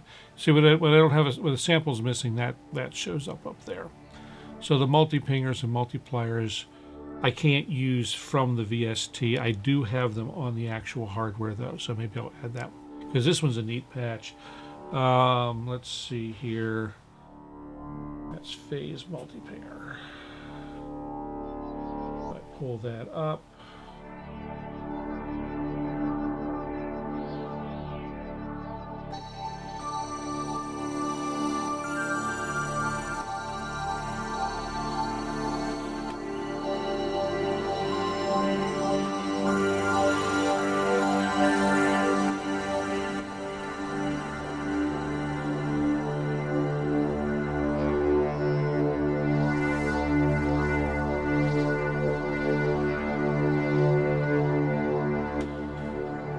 The delay stage of the amp envelope.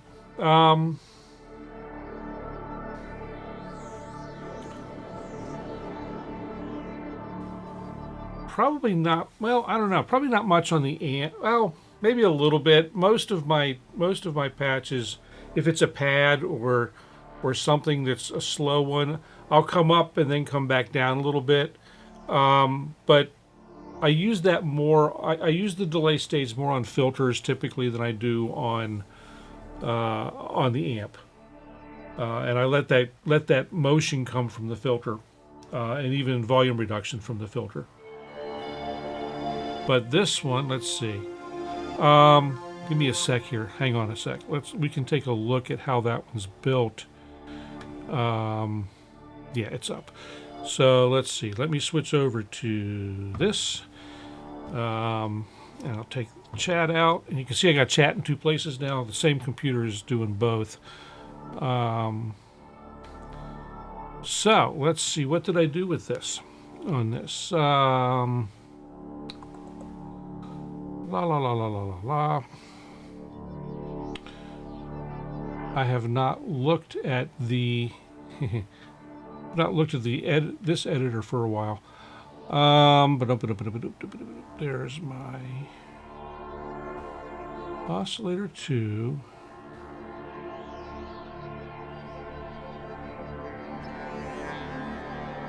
Oh, neat. That should be pretty cool. I will often do that with individual oscillators, if I can. But on other synths, or I'll steal an envelope from somewhere else to do that. Why am I not seeing what I want to see? Oop. La la la la la la la la la la la la, because I'm looking in the right place. Here we go. So okay, so on this one I do have on layer A I do have a decay stage going on the amp, and I'm just keeping the filter at max when it gets there. So this patch makes a big old liar out of me. I'm using the decay stage on the amp in on both layers. And by the way, I almost always use it when I'm doing a pluck. So I'll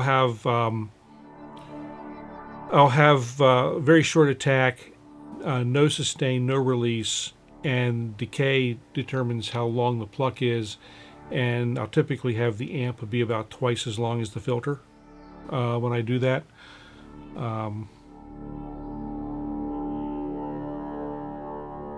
Oh, the delay. Oh, I'm sorry, the delay. Duh. So I don't use that very much on amp. I do use that on filter.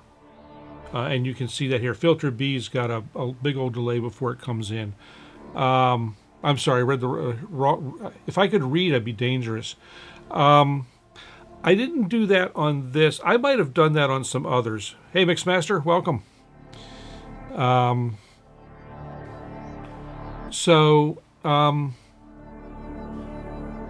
Yeah, I don't use that very much, now that I think about it.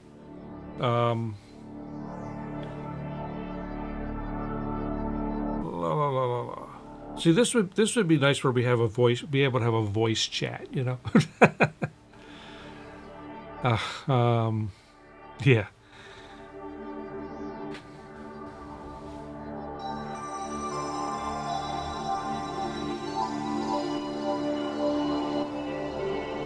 Why that's only show up in left ear or right ear.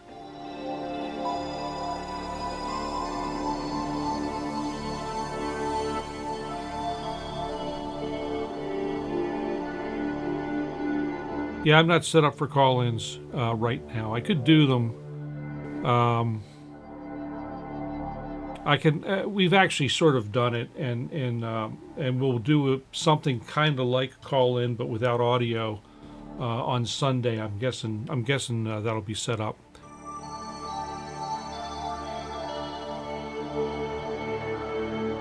All right, I need to jump back to the other computer.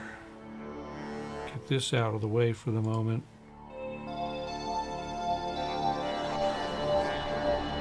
I wonder why that's so much on the right channel.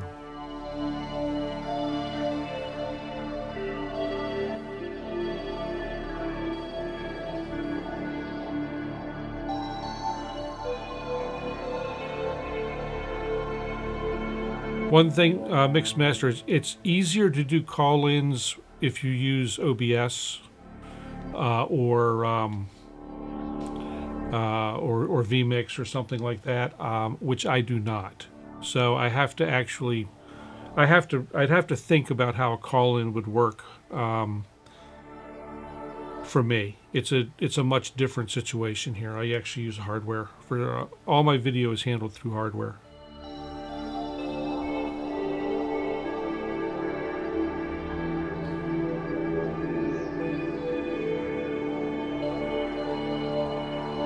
I think we're going to use that on Sunday. Let me rename this just so I know what I want. I haven't got around to telling this how to send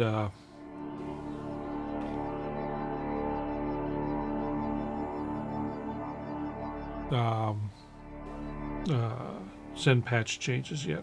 I know I got to put it in my favorites or my set list, and I can call it up in the set list. I just haven't gotten to it.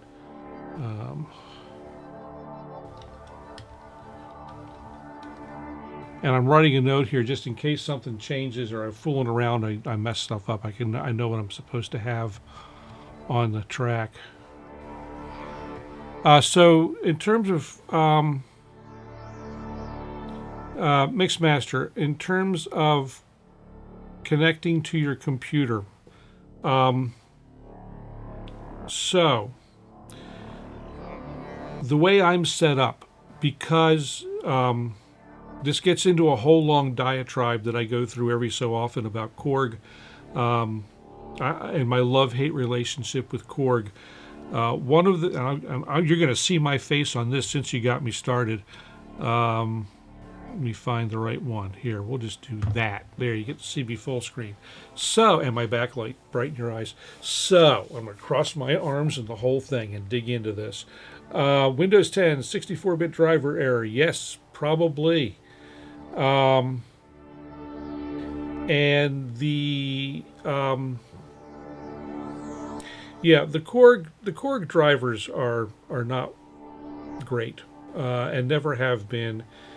And until they are able to fully divorce themselves from their legacy Windows drivers, they're always going to be horrible. There are numerous videos on YouTube about how to get around it, and I had years ago with another. I had the same error with another Korg instrument. Finally, ended up on the phone with somebody from Korg for 2 hours. to straighten it out. And what we finally found out is, well, no, it's not class compliant. That's the thing. And you have to use their driver. The problem is, and even if it were fully class compliant, you would still run into the Windows limitation on USB MIDI devices. One of the things about Windows 10 and earlier with USB MIDI,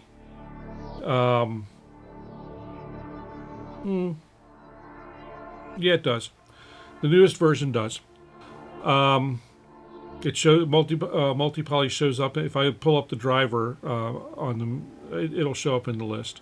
The trick is this: Windows 10 with the legacy drivers only supports 10 USB MIDI devices. Period. End of story.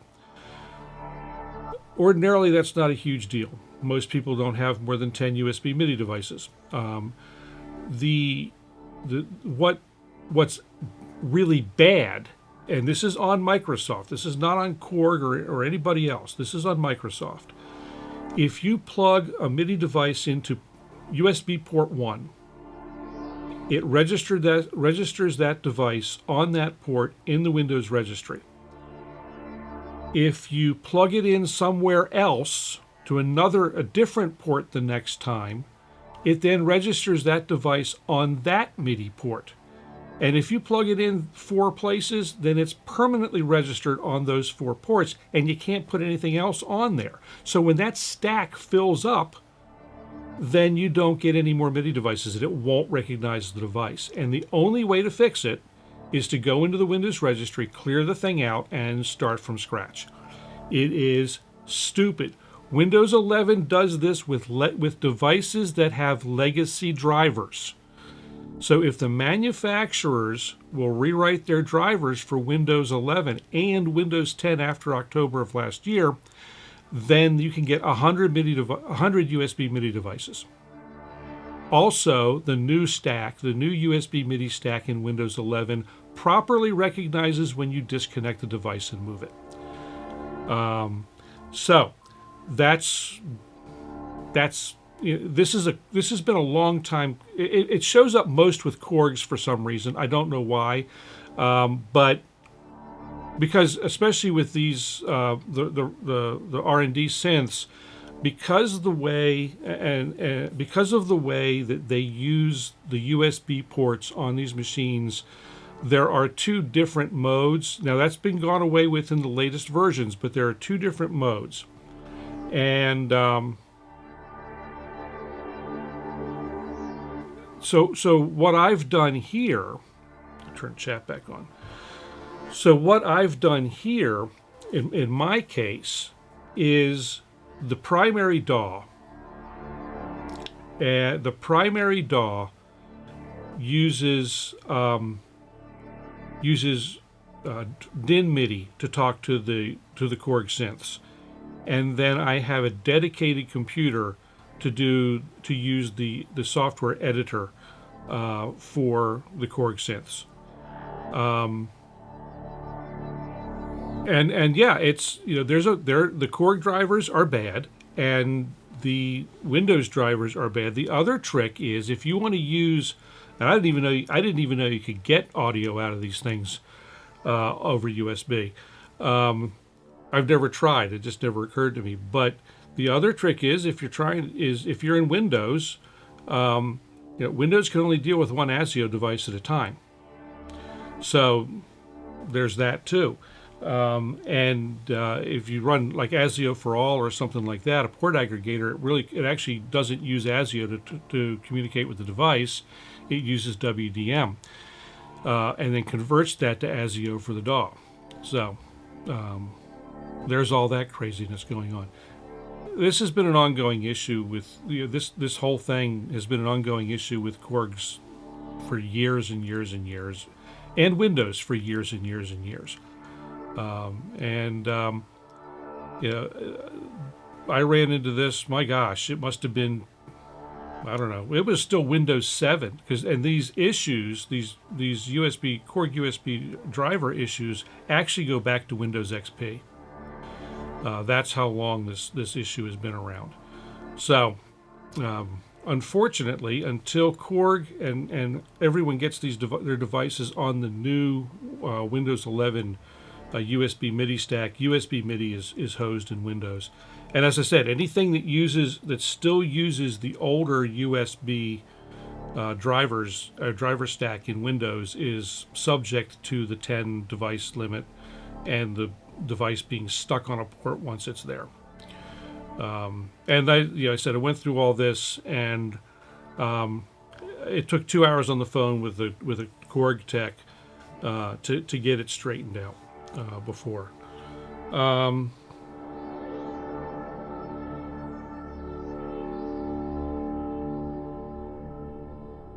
Yeah. Now you could do more than there's some Mark of the Unicorn interfaces that'll do more than 32 channels. I know there's and let's see, at least one Allen and Heath mixer will do 40 channels over USB.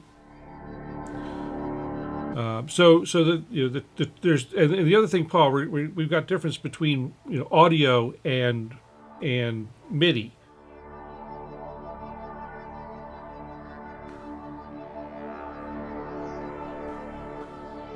I wish I knew Mixmaster. I had written down the name of the technician at Korg that I talked to.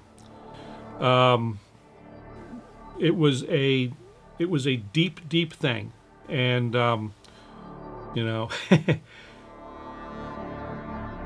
yeah. Fortunately for me, Mixmaster, all my computers will run Windows 11. Now, if you have the very latest updates to Windows 10, you should have they did a version of the new MIDI stack for Windows 10, but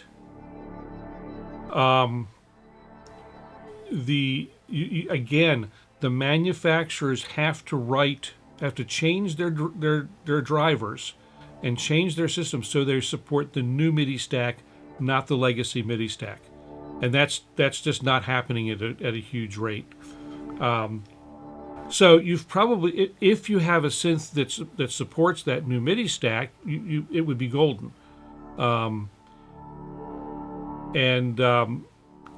But again, most of Korg's at this point, Korg's drivers aren't supporting the new MIDI. Now, as far as audio is concerned, like I said, I never even knew that you could do audio out of a multipoly over USB. And as in my setup, it wouldn't work anyway because I'm running everything through through a large mixer interface to bring everything in. And it would actually running audio over USB beyond that. Well, again, Windows, if it's ASIO, only supports a single device. So if you've got an ASIO, if your audio interface for your other stuff is ASIO, then your DAW is not going to see any ASIO audio coming off or any other audio coming off of anything else over USB. So that's another part of the puzzle. But like I said, I didn't even think you could do audio out of these things. Let's see.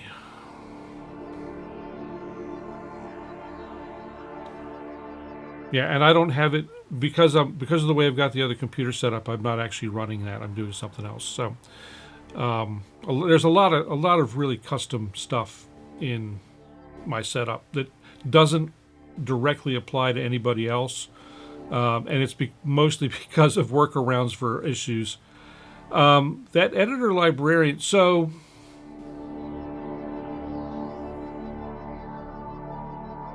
Yeah, I'm wondering if multipoly is not showing up in your driver list, then quick question about your driver list. Does it show 10 devices or does it show 20 devices? Does it show a second page of devices? If it shows a second page of devices and things are listed there,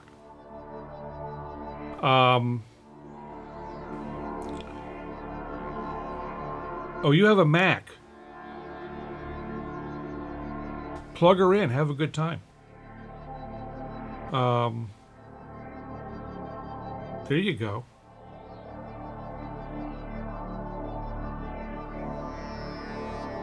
If one thing I saw somebody run into, this was on a YouTube thing, this whole thing is what made me decide to go with a separate computer just to run the editors for the Korg synths.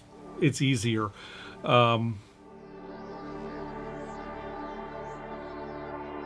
But so you say 10 and fewer active, but remember, if you plugged something into one input or one USB port and then plugged it into a second port, that counts as 2, even if it's not active. That's the problem. One of the problems with the old Windows MIDI stack. The new MIDI stack corrects that issue, but it won't use it unless the firmware in the device knows to use the new MIDI stack. I would have expected Korg would be using the new MIDI stack, but from what I've seen online and in my own experience with the things, they're not with these. And maybe that's a limitation of the USB. Maybe that's a limitation of the USB.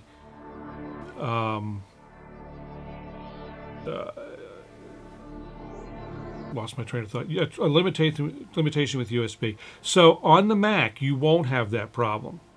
But Mixmaster's got both PC and Mac, so his PC is running.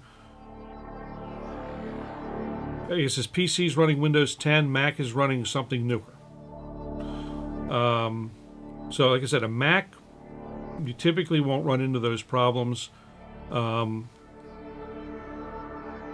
At least most of the modern Macs. The older Macs, I don't know. But I do know I've been through this. I've been down this pathway with Windows more than once, and I'm everything here is working, so I'm not going to break it to do a demo on how to fix it. I'm afraid. I'm kind of afraid to touch anything. Sierra should be okay, I would think. But I don't know. I've been out of the Mac world for a long time. I don't even know what version of Mac OS is on the last Mac that I owned. It's a 2009 machine. 2009, I think, iMac, one of the first ones to have a quad-core processor in it. And it's an Intel i5 quad-core from way back in the day. So, anyway, yeah, the Windows and MIDI was never a good thing.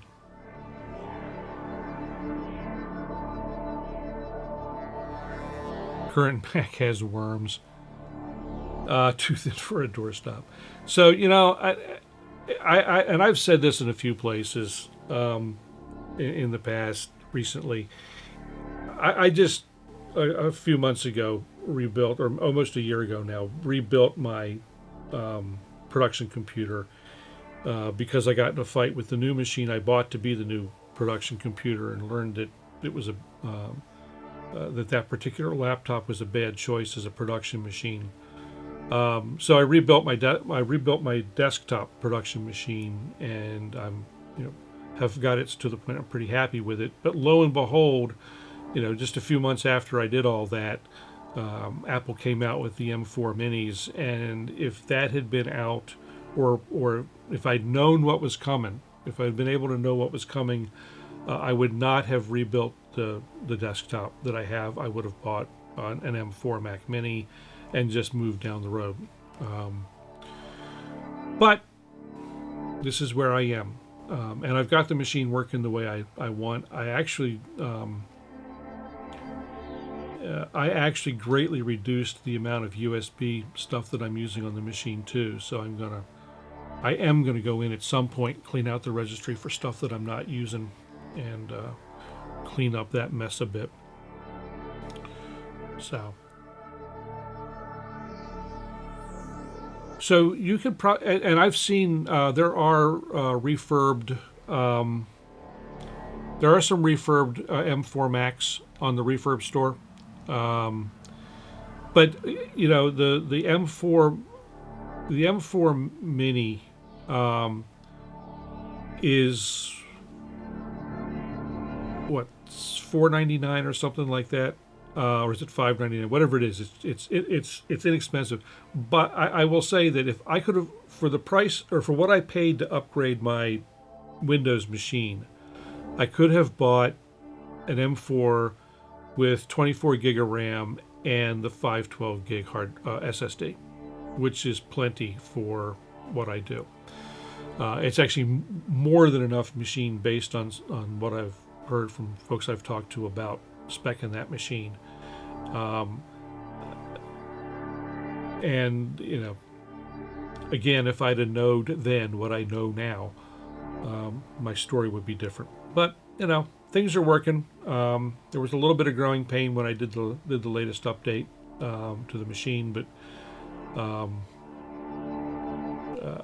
everything is... I ended up doing some things to this computer that I don't typically do. I don't typically mess with overclocking and stuff like that. And I did on this machine... I did just a kind of a very gentle nudge. It's slightly voltage starved, and that lets me run the clock a little faster without overheating. So it's actually very stable. The other thing that I did with this machine is there's no GPU card in it. I'm just using I'm using a Ryzen 9, and I will never build another machine with an Intel processor. That bit me in the butt bad on a very expensive laptop. I'm not sure. Yeah, with the Nux, I'm not sure I would though. Again, this particular the way I did this, Jeff, is and it's all a blessed setup in the AMD Ryzen control software. But what I did was I dropped the processor voltage just a tiny bit, and the core voltage just a tiny bit, and that let it push. And I'm letting it's managing clock rate, but it lets me let it push the clock rate up a little further, and still keep. And the other thing is I've got it limiting the temperature to 85 degrees instead of 95 degrees, and it hasn't even come close to hitting 85 degrees. So it's kind of a win-win. That's another interesting thing, Mixmaster. It's really strange to me. As long as the computer has the trusted the TPM module or TPM active, TPM2 active, any AMD processor will run Windows 11, but Intel processors have to be at 8th generation or newer. And then not even all of the 8th generation chips will run Windows 11. It's probably going to duck out. All right, cool. opsix video incoming. Excellent. Very cool. Very cool, sir. We will talk to you soon. Thank you for stopping by. And I'm probably going to wind down here in the next few minutes anyway.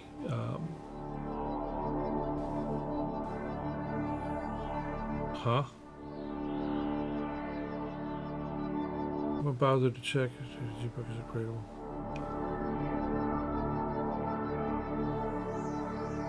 Yeah, probably right, Paul.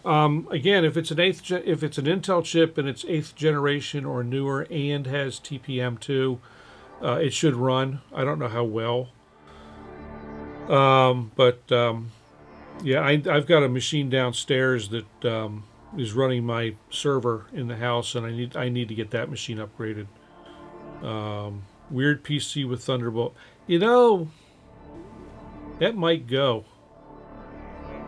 Oh, no worries, Jeff. No worries. I was kind of sort of thinking I might want to pull something out for the jam.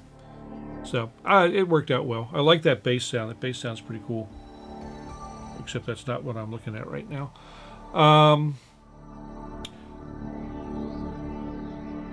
Might find. Let's try. Let's before I go real quick. We'll try and find one more. Let's see. We're gonna run this multi-ping on the hardware.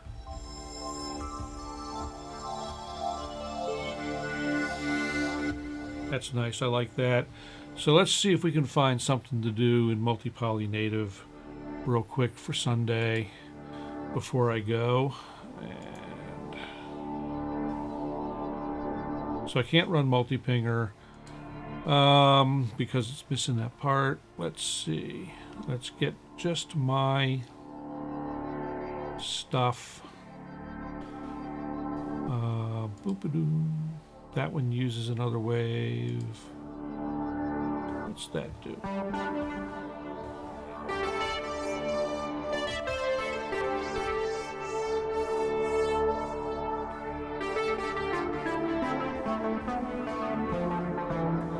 Uh-oh, that wasn't right. Why is it doing that? Oh, it's fine. Okay.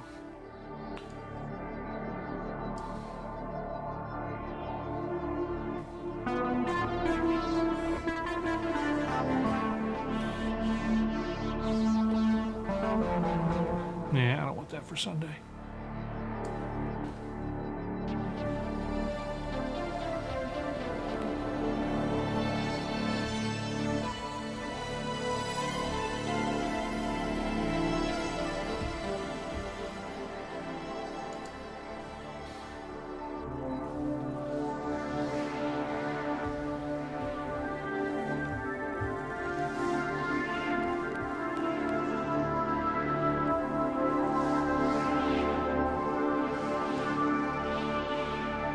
Never fear, that crackling you hear is actually part of the patch.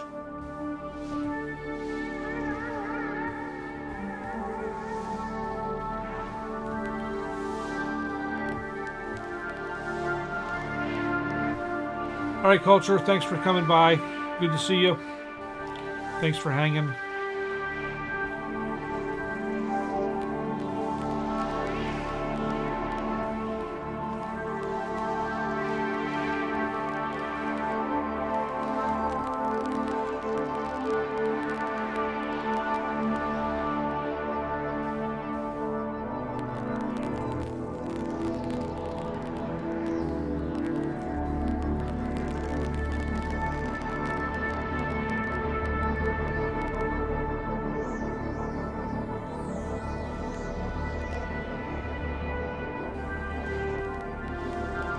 Thanks for coming by, Mixmaster.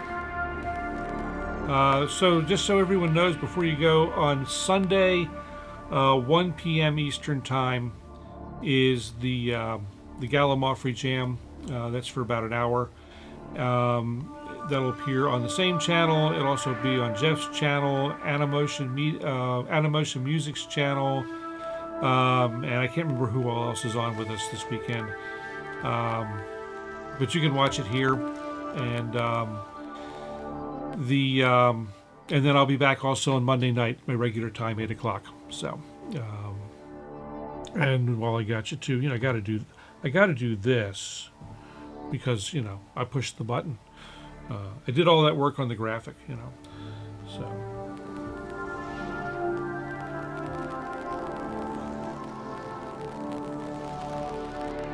I don't think I like the noise on that. I don't feel like taking it out right now. Yeah, we can. What the heck? Let's select that. Go in here. Where did I put that? Where did I pick up that noise?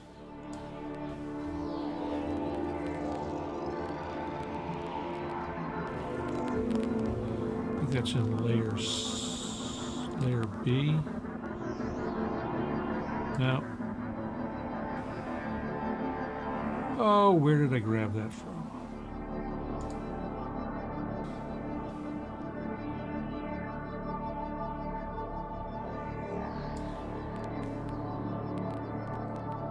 Oh, we are hitting the top of the CPU. Whee!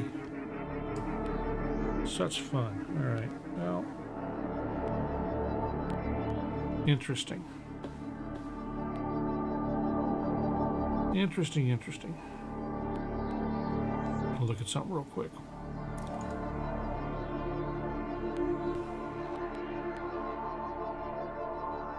So this is saying our current temperature is 84, our max was 87. I know this is off by 2 degrees, and I've not bothered to recalibrate it. So right now we're running at 82 degrees on the CPU. I wonder what's taking us to the top in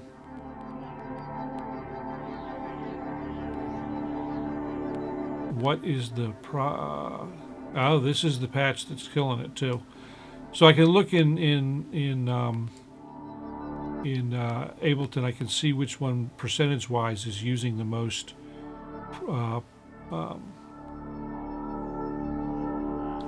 resources, and this particular patch is just killing it. So we won't use this one during the live stream. I have some work to do on that apparently. Let's see what this one does.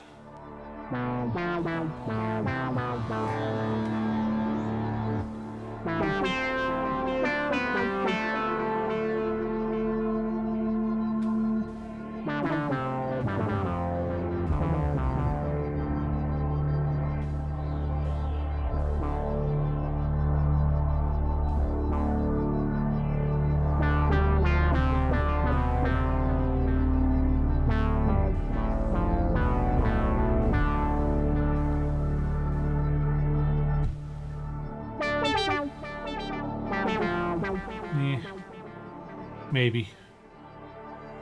We'll leave that there for now. That's what I'll call it for now. And let's save this out so I don't lose anything.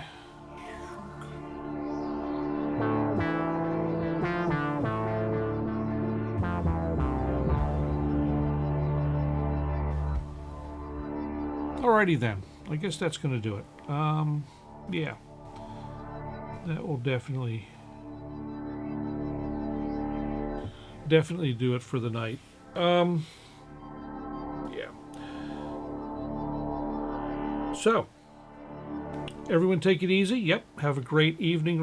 Have a great rest of your evening or morning or whatever, afternoon, whatever it is where you are. Everyone take it easy. Have fun. Don't do anything I wouldn't do. Nah, take that back. Go ahead and do it. That's the only way to have fun. So, see you all later. We will, again, catch you on Sunday afternoon at 1, Monday evening, 8 p.m., both Eastern Daylight Time. So, thanks a lot. See you guys.